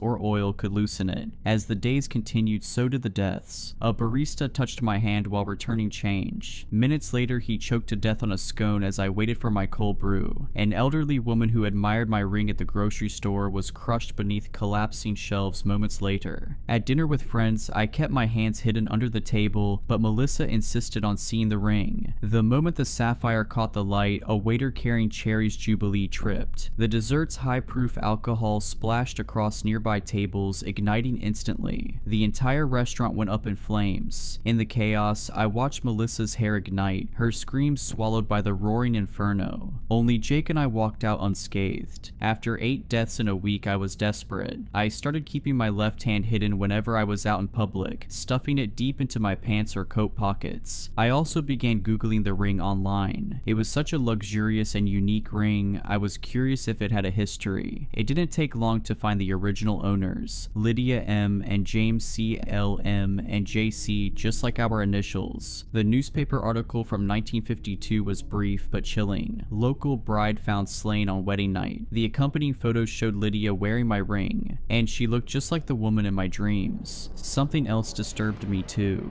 Jake had changed. His once warm brown eyes now seemed glassy and unfamiliar. Sometimes I'd catch him staring at the ring with an expression I didn't recognize. Possessive, hungry. When I mentioned the deaths, he'd shrug them off as coincidences. When I suggested we research the ring's history together, he changed the subject. I began to research alone, visiting libraries and local historical societies. I found more articles about Lydia and James. They'd been high school sweethearts. James had given Lydia the sapphire ring as a symbol of his undying love, a family heirloom passed down through generations. But on their wedding night, something had gone terribly wrong. The police found Lydia's body in their honeymoon suite, strangled. James was nowhere to be found. For weeks, the papers speculated about his whereabouts. Had he killed his bride and fled? Had they both been victims of a robbery gone wrong? 6 months later, James's body washed up on a riverbank 50 miles downstream from the bridge where his car had been found abandoned. His death was ruled a suicide. In my search, I discovered an old woman who claimed to be Lydia's cousin. She lived in a nursing home on the outskirts of town. When I visited her, she recognized the ring immediately. "You need to get rid of it," she whispered, her papery hand clutching mine. It was cursed by James's great-grandmother, a woman scorned. She wanted revenge on the family that had rejected her, so she placed a curse on the ring. It brings death to anyone who sees it, except for the wearer and their beloved. She leaned closer. But there's a price for that protection. "What price?" I asked. "I think your souls," she said. "I can't be certain. I only know James wasn't himself after he gave Lydia that ring. It changed both of them over time. The night he killed her, his his eyes were different. I had seen them myself, empty, like you were staring through a window. Like Jake's eyes now. The old woman told me how to remove the ring. It had to be done on a new moon. There was a mixture I needed to prepare, herbs and oils and other things I won't mention here. The process would be painful, but it was the only way. The next new moon, I prepared everything as I was told. Jake watched with those unfamiliar glassy eyes as I submerged my hand in the mixture. The pain was excruciating. My skin blistered on contact, but it worked. The ring loosened. With one final agonizing pull, I wrenched the ring free. My finger came with it, severed cleanly at the knuckle. Blood poured from the wound, but I felt only relief as the sapphire glowed with rage. Jake lunged for the ring, but I was faster. I dropped it into a cloth bag and tied it with red thread 7 times exactly as instructed. We drove to the old bridge at the edge of town. The bag seemed to get heavier with each mile, and I could swear I heard scratching coming from inside it. At the center of the bridge, we stood in darkness, staring at the black water below. No moon reflected on its surface. "Are you sure?" Jake asked, his voice finally his own again. I nodded, clutching my bandaged hand. "It has to end." He held the bag over the railing. For a moment, it seemed like he couldn't let go, like the bag was stuck to his hand. Then, with visible effort, Jake opened his fingers. The splash below was small. The ripples disappeared quickly. It's been 3 weeks, no accidents, no deaths. Jake is himself again, though he remembers everything. We both do. When Jake and I drive over that bridge, we both fall silent, staring at the water below. Sometimes I dream of the river bottom, of silt slowly covering the cloth bag, of water flowing endlessly over hidden things. In these dreams, I see fish swimming near the bag, then darting away suddenly. The ring is down there, waiting. Is it truly contained, or simply biding its time? When I wake from these dreams, my missing finger throbs with phantom pain, and I wonder if somewhere in the darkness of the river, a sapphire pulses an answer.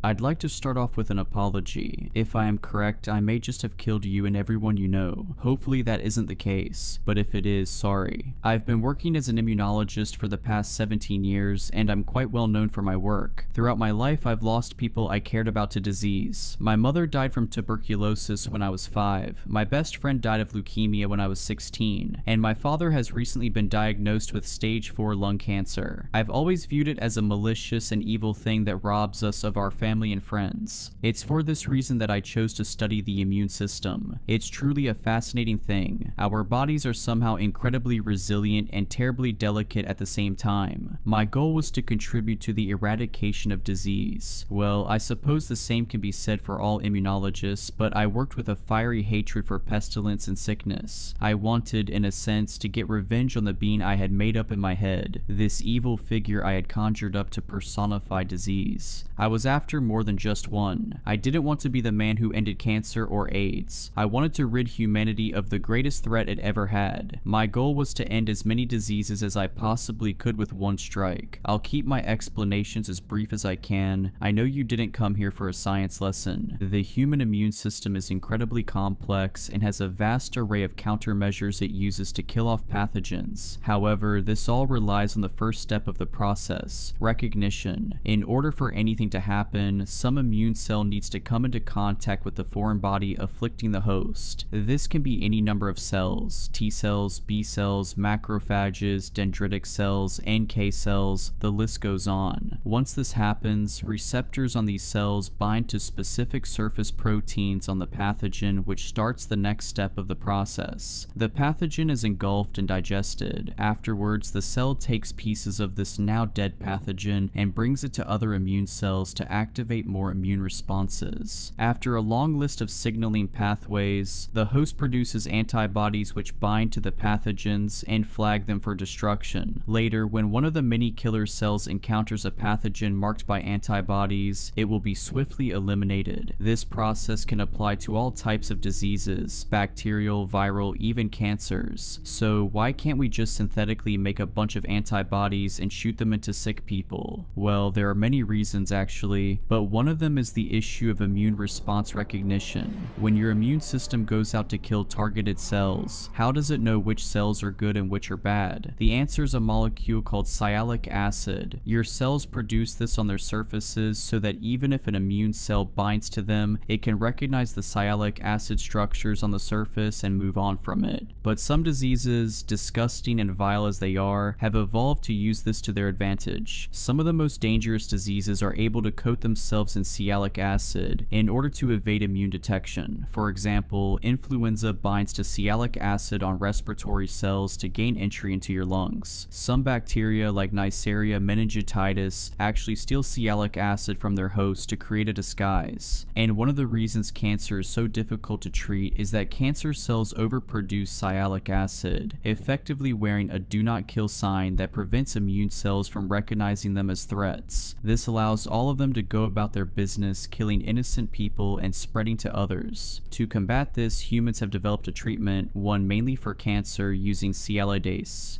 an enzyme that breaks down sialic acid from molecules. Think of this as a chainsaw that cuts off sialic acid and allows the bad cells to be recognized by your immune system. There is only one problem with this: sialidase is not specific. It will rip off sialic acid from your own cells if it comes into contact with them. But in this enzyme, I saw the key to free us all of the burden of sickness. If I could use a vehicle to ensure that sialidase only comes into contact with non-self cells, I would be able to strip away their advantage and expose them to the immune system. And I had the perfect one. It feels strange to condense years of my life and hard work into just a few sentences. In my studies, I became deeply familiar with the measles virus, an endlessly fascinating entity. You see, measles causes infected cells to fuse together, forming massive clumps called syncytia. If I could modify the virus to carry the sialidase enzyme, these clusters would become their own undoing. As the cells fused, sialidase would strip away the sialic acid from all of them at once, leaving them completely exposed to the immune system's wrath. That's exactly what I did. It was tested on rodents a week ago and it worked perfectly. But when I tried to get this new treatment approved, I was shot down almost immediately. I was outraged. I had invented a way to eradicate a plethora of life-threatening diseases, and this miracle cure wasn't even going to be considered. Unfortunately, I took matters into my own hands. This drug was going to save my father. I knew it. So I went to the hospital he was being treated at. He's been spending most of his time sleeping. Cancer has a way of draining energy from its victims. I injected him with my treatment quickly. He didn't even wake up. Satisfied, I left the hospital and headed to the lab. The rats needed feeding, and then I could finally relax at home. Only when I saw the rats did I realize my error. In my fervor to create this miracle cure, I had made the same mistake that the human immune system does. I hadn't been specific enough. My goal was to make the measles virus, with sialidase attached to it, bind to any foreign bodies and force them to clump together. This would then allow the enzyme to remove the sialic acid from all of the pathogens and allow them all to be recognized by the immune system. But sialidase isn't specific. It had shorn off the protein that causes the measles virus to bind. The result of this was a free-floating virus that could bind to any cell and shear off its sialic acid, making it a target for the host's immune system. The rats in their cages had partially liquefied, their bodies reduced to a putrid gelatinous slurry. Only a few fragments of bone and shredded tissue remained, barely recognizable as what had once been living creatures. A rancid mix of blood and dissolved flesh pooled at the bottom of the cages, the stench thick and suffocating. Without another thought, I rushed back to the hospital, back to my father's room. But it was too late. I'm not sure why, but it acted quickly, far more so than it had with the rats. My dad had woken from his sleep with agonizing screams. Blood ran from every orifice, his eyes, his nose, his ears, and mouth. He reached out a semi-solid hand towards me. I could see the veins and muscles through his skin. As he reached out, his hand fell from his arm and splattered onto the floor by my feet. His now milky white eyes rolled into his skull as he fell back into bed, motionless. His torso caved in on itself, exposing his liquefied organs to the open air. His body was eating itself because of what I had done. Nurses and and doctors rushed in and out of the room, but I knew they wouldn't be able to help. An older nurse grabbed my arm and led me outside, but I couldn't hear his words. My ears rung from what I had seen, what I had caused. I vomited in the flower bed. I didn't know what else to do, so I went home where I'm now drafting this up. There's one more detail about the measles virus that I didn't mention. It's highly contagious. In fact, in unvaccinated populations, it has a 100% infection rate. Not that a vaccine would help anymore. I've modified the virus to the point where a new vaccine would need to be developed, but judging by how fast it worked on my father, I don't think we have that kind of time. Every single one of the people who were in that hospital likely have it, me included. By tomorrow, hundreds of people will be infected. A week from now, thousands or more, but chances are I'll be dead by then. I truly hope I'm wrong, but if I'm not, I really am sorry.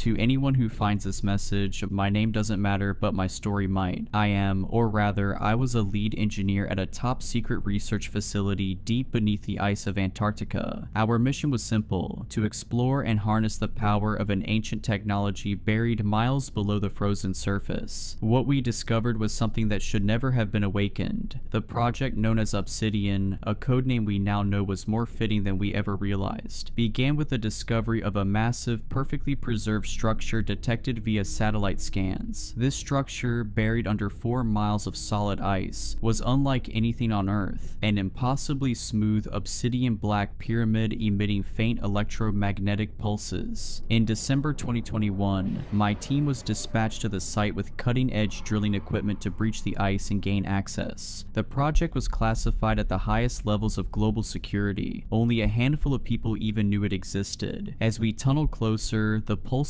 grew stronger, and our instruments started behaving erratically. Computers failed, compasses spun wildly, and even our most advanced communication systems flickered and died. On January 10th, 2022, we finally reached the pyramid's surface. The surrounding ice had an unnatural, almost glossy sheen, and the air grew thick with static electricity. Ignoring every instinct, we set up our equipment and prepared to enter. The entrance was sealed with a door made from a material that defied all analysis, neither metal nor stone. It absorbed all light, rendering it nearly invisible to the naked eye. When we finally breached it, we found an empty chamber lined with glyphs that emitted a dim, pulsating glow. At the center of the room stood a large, perfectly circular hole descending into darkness. It was around this point that things began to spiral out of control. Without warning, the glyphs started to pulse faster, and an oppressive force filled the chamber, pressing down on us as if the air itself had turned to lead. We attempted to retreat, but the hole began to emit a low thrumming noise, a sound that resonated deep within our bones. As we watched, paralyzed with terror, something began to rise from the depths. A shape of a void, darker than the darkest night, emerged from the hole. It was amorphous, shifting, and yet there was a terrifying sense of intelligence behind it. It filled the room with an overwhelming presence, a crushing sense of despair and doom. The surrounding air warped and twisted as the entity began to take a vaguely humanoid form. We couldn't move, couldn't speak. The only sound was the relentless hum, growing louder and more unbearable with each passing second. Then, in a voice that bypassed our ears and spoke directly into our minds, it said, "You have trespassed into the domain of the eternal void. You are the first to awaken us in eons, and for this your world will suffer. We are the ones who came before, and we shall reclaim what was lost. You cannot stop what has begun." The entity dissipated into the air, leaving us with a chilling coldness that seeped into our very souls. We fled, abandoning all equipment and sealing the entrance behind us, but it was too late. The pyramid began to emit pulses of energy at an ever-increasing rate, and we realized with dawning horror that it was a beacon, a call to something far beyond our comprehension. As I write this, I am the last surviving member of my team. The others are gone, vanished without a trace, consumed by whatever we unleashed. The facility is on lockdown, but I fear it's only a matter of time before the energy pulses reach their peak and whatever lies on the other side answers the call. I don't know how much longer I have, but you need to understand, this isn't just a threat to us, but to all of humanity. Do not attempt to access the Obsidian Pyramid. Do not go near it. Know that the end we have set in motion cannot be undone. If you receive this, pray that it's not too late.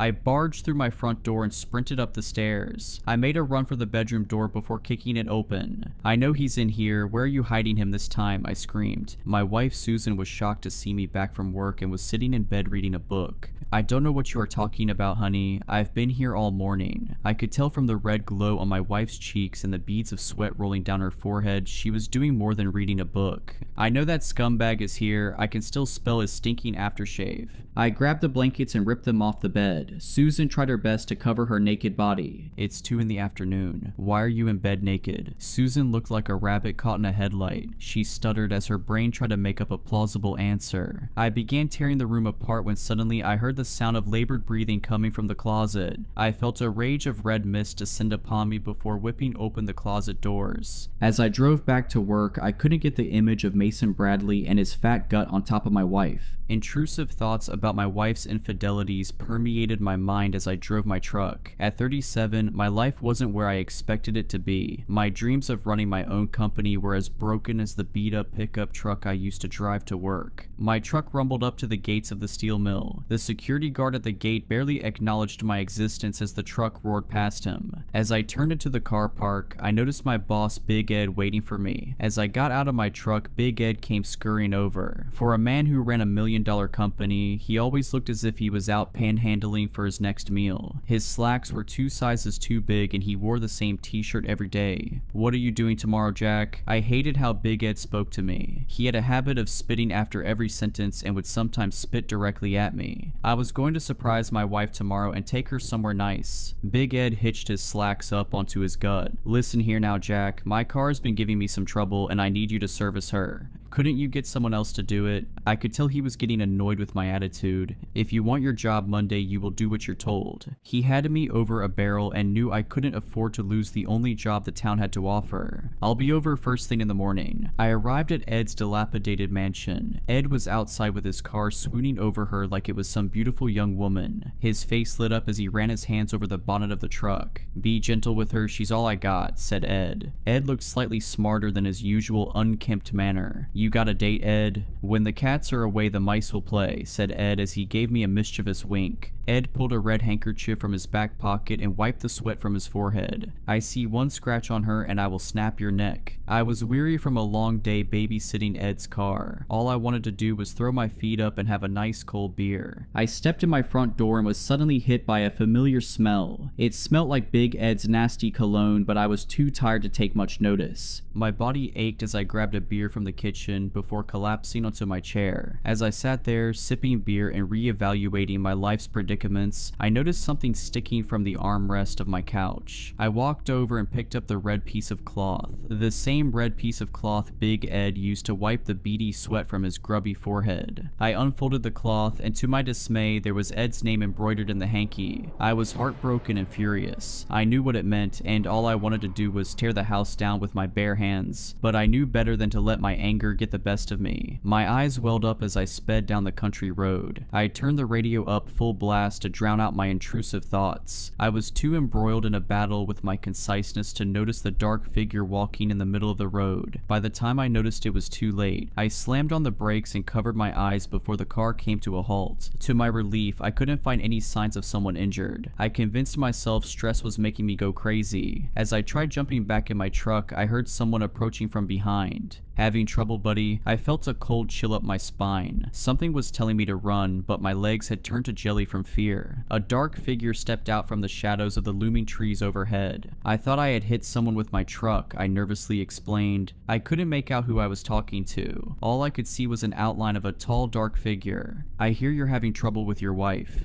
"Do I know you?" I nervously asked. Suddenly, the dark figure came into focus, revealing an old man. He took something from his pocket before handing it to me. I couldn't believe my eyes. It was Big Ed's red handkerchief. "How did you—" I began stuttering. "What is it you desire?" asked the old man. Suddenly, a strange feeling swept over me. A feeling of intense euphoria crept up from my toes, flooding my brain. I wished every man who sleeps with my wife would get sick and die a slow, painful death. The words seemed to come out of my mouth as if someone else was saying insane. Suddenly, everything began to spin, and before I knew it, I was back in my truck. I reluctantly drove into work after spending a night in a dingy motel. All I wanted to do was punch Big Ed in his fat face, but with my marriage on the rocks, I knew I couldn't afford it. When I arrived, I was surprised to see Mason Bradley wasn't at his station. I didn't give it much thought until I saw Big Ed coming from the bathroom, looking like death warmed up. "Hey Ed, you don't look so good." Ed stood there looking pale as a ghost, trying to keep the contents of his stomach from ejecting from his mouth. "I think it was something I ate," he explained as I took a step back from him. "Has this anything to do with Bradley being out?" I asked. "Yeah, he was too sick to make it in today. Must be a bug doing the rounds." Over the next few days, I watched Big Ed get weaker until there was no sign of him. I had gotten word that Mason Bradley had died, and from what I was told, Big Ed wasn't far behind. Since Big Ed wasn't in, we knocked off early. As I drove home, I stopped at the local gas station to pick up some beers. Phil, the owner, was at the counter looking like he was about to pass out. "You alright, Phil? You're looking a bit pale there, buddy." Phil covered his mouth, trying his best not to puke all over the counter. "I'm after picking up this bug that's going around." It couldn't be, I thought to myself as I suddenly remembered the strange encounter I had the other night, the one I was sure was just a strange dream. "You look after yourself, Phil, and get yourself to a doctor.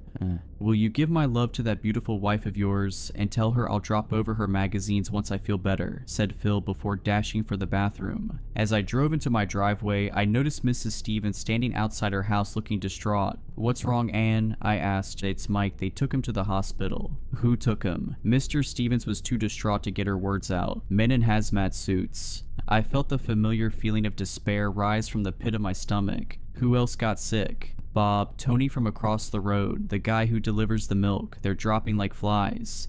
Days went by, and news of men getting sick and dying all over town continued to trickle in. Suddenly, I was hit with the realization that the man I met a few weeks ago wasn't a figment of my imagination. I wrestled with the guilt of everyone dying and the heartbreak of my wife's infidelity. I didn't want people dying, and if this was my fault, I needed to fix it. I got in my truck and began driving the same road as before. I was overwhelmed with the thoughts of people dying and the guilt and grief it brought with it. As I drove, I suddenly spotted the old man sitting by the roadside. I slammed on the brakes and jumped from my truck. I ran to the old man before dropping to my knees. "Please, I beg you, whatever you have done, you need to take it back." The old man gave me a confused look. "But it was what you desired. Why would you want to take it back?" I was upset, but I didn't want people to die. "Please, it's not what I desire," I cried. The old man put his hand on my shoulder. "What is it you truly desire?" "All I want is my wife to love me and only me," I begged. Suddenly, I was overcome with that same feeling of euphoria. My world began to spin before I was suddenly back in my truck and the old man was nowhere to be seen. As I walked in my front door, Susan was standing there waiting for me. She had a look on her face I'd never seen before. She ran and threw her arms around me before kissing me passionately. "I love you so much, Jack. Can you please forgive me?" "Of course I forgive you. I always do." My wife's face lit up, and for the first time, I could feel a genuine sense of love from her, a feeling I always desired. "From now on, you're the only man I want and need," she said as she led me upstairs to the bedroom. That night, we made passionate love as if we were the only two people that existed in the world. After we finished, we spent the rest of the night cuddling and planning for a better future together. The following morning, I woke with a splitting headache. As the days followed, I was stuck to the toilet puking my guts up. As I got weaker, the terrifying realization of the first wish hit me like a ton of bricks. I write this as I'm in the final throes of death as a warning to others. Be careful what you wish for. I've worked prison security my entire life. A few months ago, I got a promotion, great pay, full accommodations, and one simple assignment: monitor the facility's camera system. No questions asked. I was told the prison and its inhabitants were classified, even to me. The pay was too good, the on-site housing was free, and I had a family to support, so I didn't ask. Now alarms are blaring all around me, and I don't know what I just saw, but I can't keep it classified. I have reviewed the footage for the 5th time, my hands trembling as I paused it on the prison's head of security, Harris, and his panicked face. The alarms and flashing red lights of the control room filled the screen, disorienting even as a mere observer. "Ah, crap," Harris's voice cracked through the audio feed. The camera zoomed in slightly on the screen he was staring at. The prison cell layout, a grid of green icons, had one glaring anomaly. A single cell on floor 4 in the far corner flashed an angry red. Unauthorized release blinked relentlessly in tandem with the deafening alarms. He grabbed the desk phone next to him with a speed that spoke to both his training and his fear. All units to containment floor now. His voice boomed over the speakers. We have a breach. Repeat, we have a breach in cell 4 corner. Code black. Code black. The words reverberated in my mind, the first in the facility's history. Harris didn't have time to dwell on the weight of it, and neither did I. I fast-forwarded the footage, watching guards scramble into action, weapons drawn, their postures rigid with tension. The control room camera shook slightly as Harris grabbed his rifle, slammed in a fresh magazine, and chambered a round. He was preparing to join them when gunfire erupted through the audio feed. I rewound and replayed that moment, trying to pinpoint the exact second the chaos began. The reinforced glass gave me a clear view of the containment wing as muzzle flashes illuminated the hallway below. I could see the flash of gunfire, but not the target. As fast as it began, it was over. Harris's movements faltered. His battle-hardened composure cracked as a low, guttural noise filtered through the intercom, something between a growl and a laugh. I shivered even behind my screen. Harris stepped out of the control room, entering the pitch-black hallway. The rotating red lights painted his shadow in a macabre dance across the walls. Guards rushed past him, forming a defensive line, their voices barely audible over the alarms. "With you, sir. What are your orders?" one shouted. I watched Harris take a breath, his hand tightening on his rifle. "Safety's off. Shoot to kill." His voice carried a forced confidence, but the trembling of his fingers told a different story. They moved forward deeper into the containment wing. I switched to another camera angle, tracking their progress. The cells lining the walls seemed to come alive with the sounds of screaming, laughing, and pounding as the other prisoners reacted to whatever had been unleashed. They rounded the corner and my breath hitched. The camera captured the massive steel-reinforced door to cell 4 corner, now twisted and dangling from a single hinge. A jagged gash split its surface, revealing the core beneath. One of the guards whispered, "What in the world could do that?" I'd asked myself the same question. Harris stepped forward, slipping on something. The camera zoomed in on the dark puddle beneath his boots. He crouched, touched it, then brought his fingers to his nose. Even without being there, I could almost smell the metallic tang of blood as Harris recoiled. He activated his flashlight, aiming it into the cell. The beam revealed carnage that made me pause the video, bile rising in my throat. Blood coated the walls, limbs and chunks of flesh strewn across the floor. The stench of iron seemed to seep through the screen. One of the guards let out a dry heave, but it was Harris's reaction that haunted me the most. He gagged, visibly shaken, his usual stoic demeanor cracking at the scene around him. The footage jumped as he spun, rifle aimed at a hand taking a weak grip on his ankle. One of his men lay on the floor, torso intact but legs gone, intestines strung along the floor behind him. The man's voice crackled through the audio. "Behind you."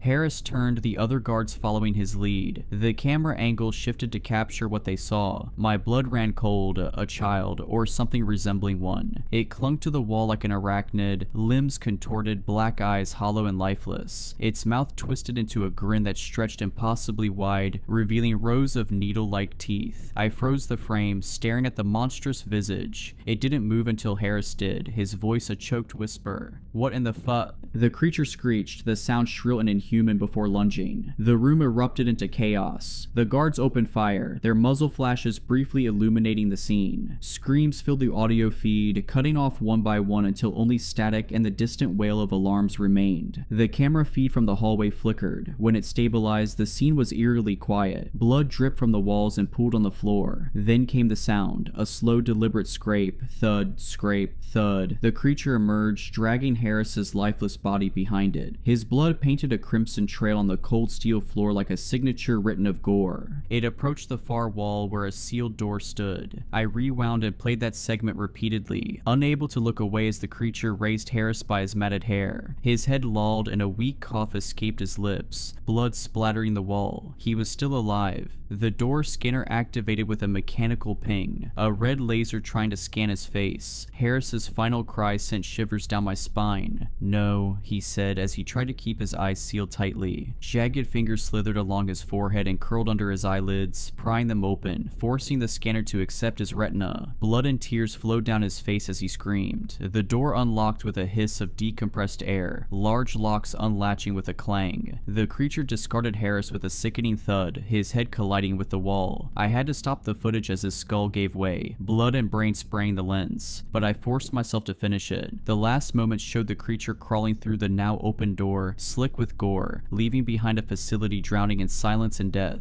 its demented form slowly morphing into that of an innocent child. I sat back, the weight of what I'd seen pressing down on me. My hands hovered over the keyboard, unsure of what to type or who to send this to. There were no protocols for this, no contingency plans for whatever it was. All I could think was, it's free. It looks like a child. It is out there amongst all of us. This is my only warning to you all. I will get thrown in prison for posting this, but it doesn't matter. I'll be safer in there than free with that thing out there. God save us all.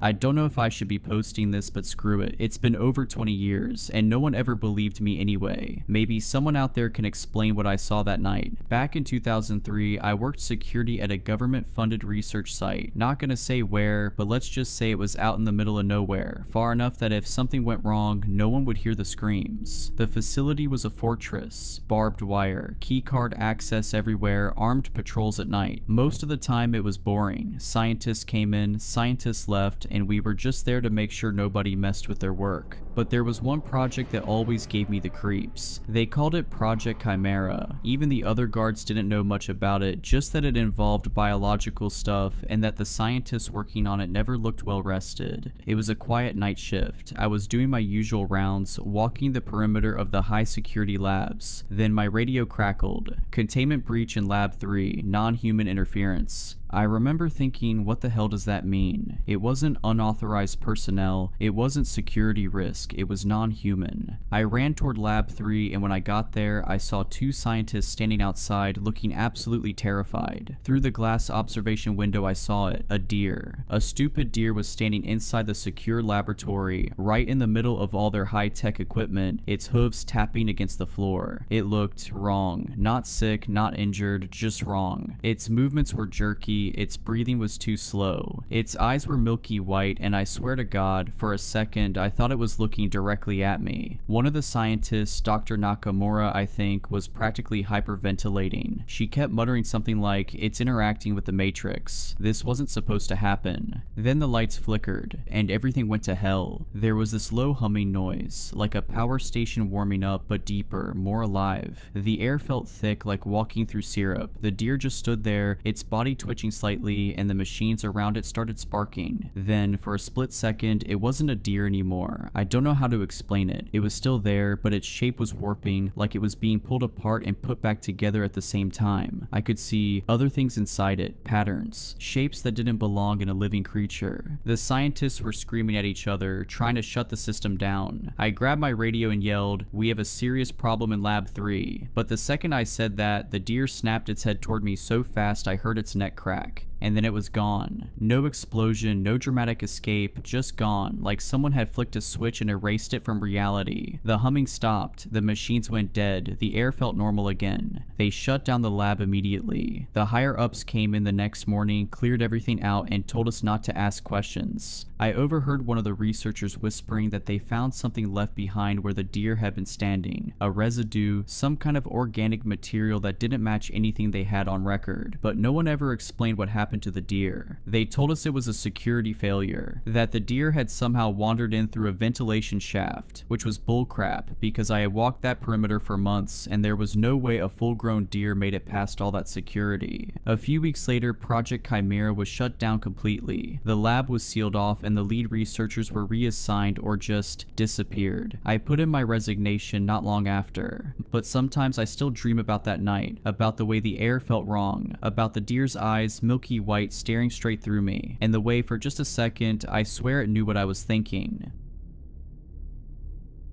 The teacher knew from the look on my face I had forgotten my homework again. "What's your excuse this time, Toby?" she asked. "I'm sorry, miss. I left it on the kitchen table. I'll have it tomorrow, I promise." She had heard it many times before. It was the same old song and dance, and no matter what I said, it didn't stop me from getting detention. When I got home, my mother was waiting for me. The school had already phoned her, and I knew by the look on her face I was in big trouble. This is the third time this month the school rang me. "I'm sorry, Mom, I did leave my homework at home. Miss Henchley's just out to get me. She sent me to my room after she told me I was grounded for the week. I hated being grounded because all I had was my sister Cindy to talk to. Mrs. Henchley gave me detention again. I hate her. I wish somebody would teach her a lesson," I explained to Cindy. Cindy looked at me with a big smile on her face. "I can ask my friend to help you. Millie is great and does everything I ask her to do." My sister was annoying, but I found it cute that she had an imaginary friend. Later, I was jolted from my sleep, and Cindy was sitting by the dressing table with her back turned to me. "Get back to bed, Cindy. It's late. If Mom finds you out of bed, I'll get in trouble." I hated sharing a room with my sister who slept on the top bunk. When my dad died, we had to move to a smaller house. My mom said it was temporary, but it's been 2 years now, and I am still stuck in a tiny room with her. When I woke the following morning, my sister was already downstairs. I walked over to the dresser and picked up a drawing my sister must have drawn. My sister's drawings were usually cute. She likes unicorns and fairies, but this one was disturbing. It depicted a woman lying on the floor next to a busted up car, and she had red stuff coming from her head. I arrived at school that day to find Miss Henchley wasn't behind her desk. Instead, we had a substitute teacher who told us she was filling in after Miss Henchley was involved in a terrible car accident. It was then I remembered the picture Cindy had drawn. It was just a coincidence, I was sure of it, but I couldn't help feeling guilty. Either way, I wished this on her. The only upside to Miss Henley's accident was not having to do detention and go home. On the way home, I bumped into Damian Morsley. He was on my case all year, and every time he saw me, he gave me a beating, and this time was no different. When I got home all bloody and bruised, I went straight to my room. I didn't want my mother to make a big deal about it. I didn't want to give Damian more reason to hate me. "What happened to you?" my sister asked as she stepped into the room. "Nothing happened to me," I said as I scolded my sister for asking too many questions. "Was it that mean kid Damian again?" she asked in a concerned tone. "Yes, but you can't say anything to Mom. She will go ballistic." My sister looked at me again with that mischievous smile.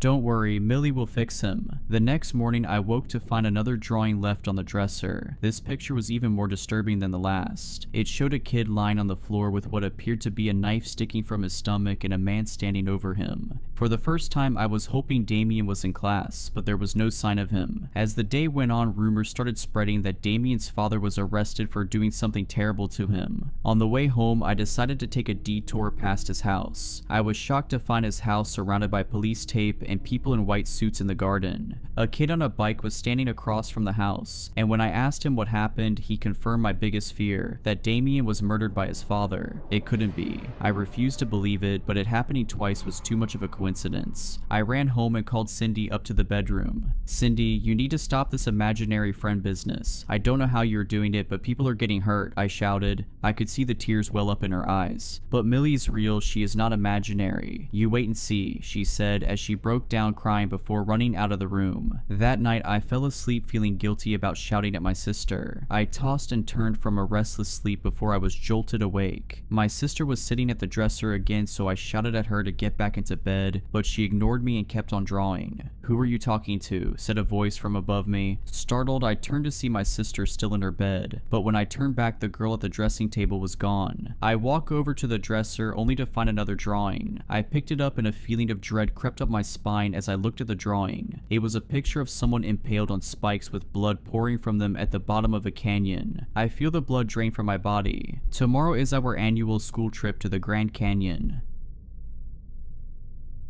He was only gone for 2 days, said he needed to clear his head, so he packed light and headed up into the Wintas with his usual gear. No big deal, he's done it before, but this time when he came back, something was off. It started with how he walked in. No announcement, no "I'm back." Just opened the door, set his pack down, and stood in the kitchen like he forgot what it was for. I was at the table, mid-bite. He looked at me and smiled, but it didn't reach his eyes. Good trip? I asked. He nodded, still smiling. That smile didn't drop once the whole night. Not when he told me about the mountain lion tracks near his campsite. Not when I noticed he was wearing my sweatshirt, the one he hates. Not even when I asked what trail he took and he said, North Ridge. There is no North Ridge, not here. That night I couldn't sleep. Something about how he moved felt wrong. Too smooth, too studied. At one point I got up to check the locks and caught a glimpse of him in the hallway mirror. He was just standing in the dark, staring at it. Not at his reflection, at the space beside it. The next morning I found a dead bird on the porch. Not torn apart, just laid out neatly like a gift. He said he didn't put it there. Then he asked if I remembered when our mom died. The thing is, she's still alive. I waited until he went out back. He said he wanted to feel the sun, but just stood in the middle of the yard, arms hanging loosely at his sides, face tilted upward like he was trying to remember what warmth felt like. That gave me maybe 10 minutes. I went straight for his pack. It looked normal at first. His knife, half-used water bladder, trail snacks he didn't touch. But when I unzipped the bottom pouch, I found something he would have never brought home. A lock of hair, tied with red thread, dry, brittle. Not his color, not mine. It looked old, like it had been buried in salt or ash. Underneath it was a scrap of parchment. Something drawn in charcoal, rough circles layered with jagged lines. Stick figures warped around a central shape. I didn't recognize the symbol, but the longer I stared, the more I felt like I should. When I turned it over, a single word was scrawled in the corner in tiny, frantic handwriting: return. I barely had time to zip the pack shut before I heard the back door open. He stepped inside, eyes still fixed on the ceiling like something might be living just above it. You been in my bag? He asked calmly. I lied, said number. He smiled, that smile. It stayed frozen while he poured himself a glass of water, gulped it down too fast, then poured another. His throat made no sound as he swallowed. Later that night, I woke up to him humming a song we used to sing when we were little. Only half the melody was wrong. Notes bent in places they shouldn't bend. The words didn't rhyme anymore. And when I peeked down the hallway, I saw him standing at my bedroom door, back turned and not moving, just listening. He didn't say anything when I asked what he was doing. He just walked away. In the morning, he was already at the kitchen table when I got up. No coffee, just sitting. He looked at me with that too wide smile and said, "Why'd you lie, little brother?" He asked why I lied. I didn't answer. I just stood there, heartbeat hammering behind my ribs, wondering how long he'd known, if he saw me touch the pack, if he'd ever really turned his back at all. He didn't press the question, just smiled and went back to staring at the table. Later he left again. No word, no jacket, just walked out into the tree line and vanished like he'd always belonged there. This time I didn't check the pack. I waited, and after midnight he came back. His hands were covered in dirt, shirt torn, no blood, just wrong, like it wasn't made for his body anymore, like his limbs had started to stretch beneath the seams. He didn't say anything, just walked past me and went straight to the basement. That's when I heard it, knocking, but not from the door, from inside the pack, slow, wet, rhythmic, like knuckles dragging against plastic. I opened it. The first thing I saw was the hair again, matted now, damp with something dark. Beneath it, something wrapped in a tattered gray cloth. I should have stopped there. I didn't. I reached in and pulled it free. It was a jar, sealed with wax and twine. Inside was a mouth, not a full face, just a mouth twisted in a silent scream.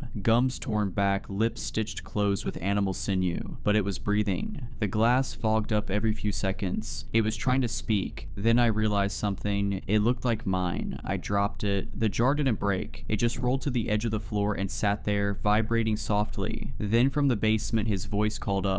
Except it wasn't really his, it was mine. Low, hollow, almost like he was trying it on for the first time. "Why'd you go through my things, little brother?" I didn't answer. I was too busy watching the jar. It was smiling now. If you enjoyed these stories, please consider subscribing and liking this video. Let me know your thoughts of these stories in the comments below. I frequently talk to my viewers there. But anyways, I hope you were creeped out. Just kidding. Stay safe.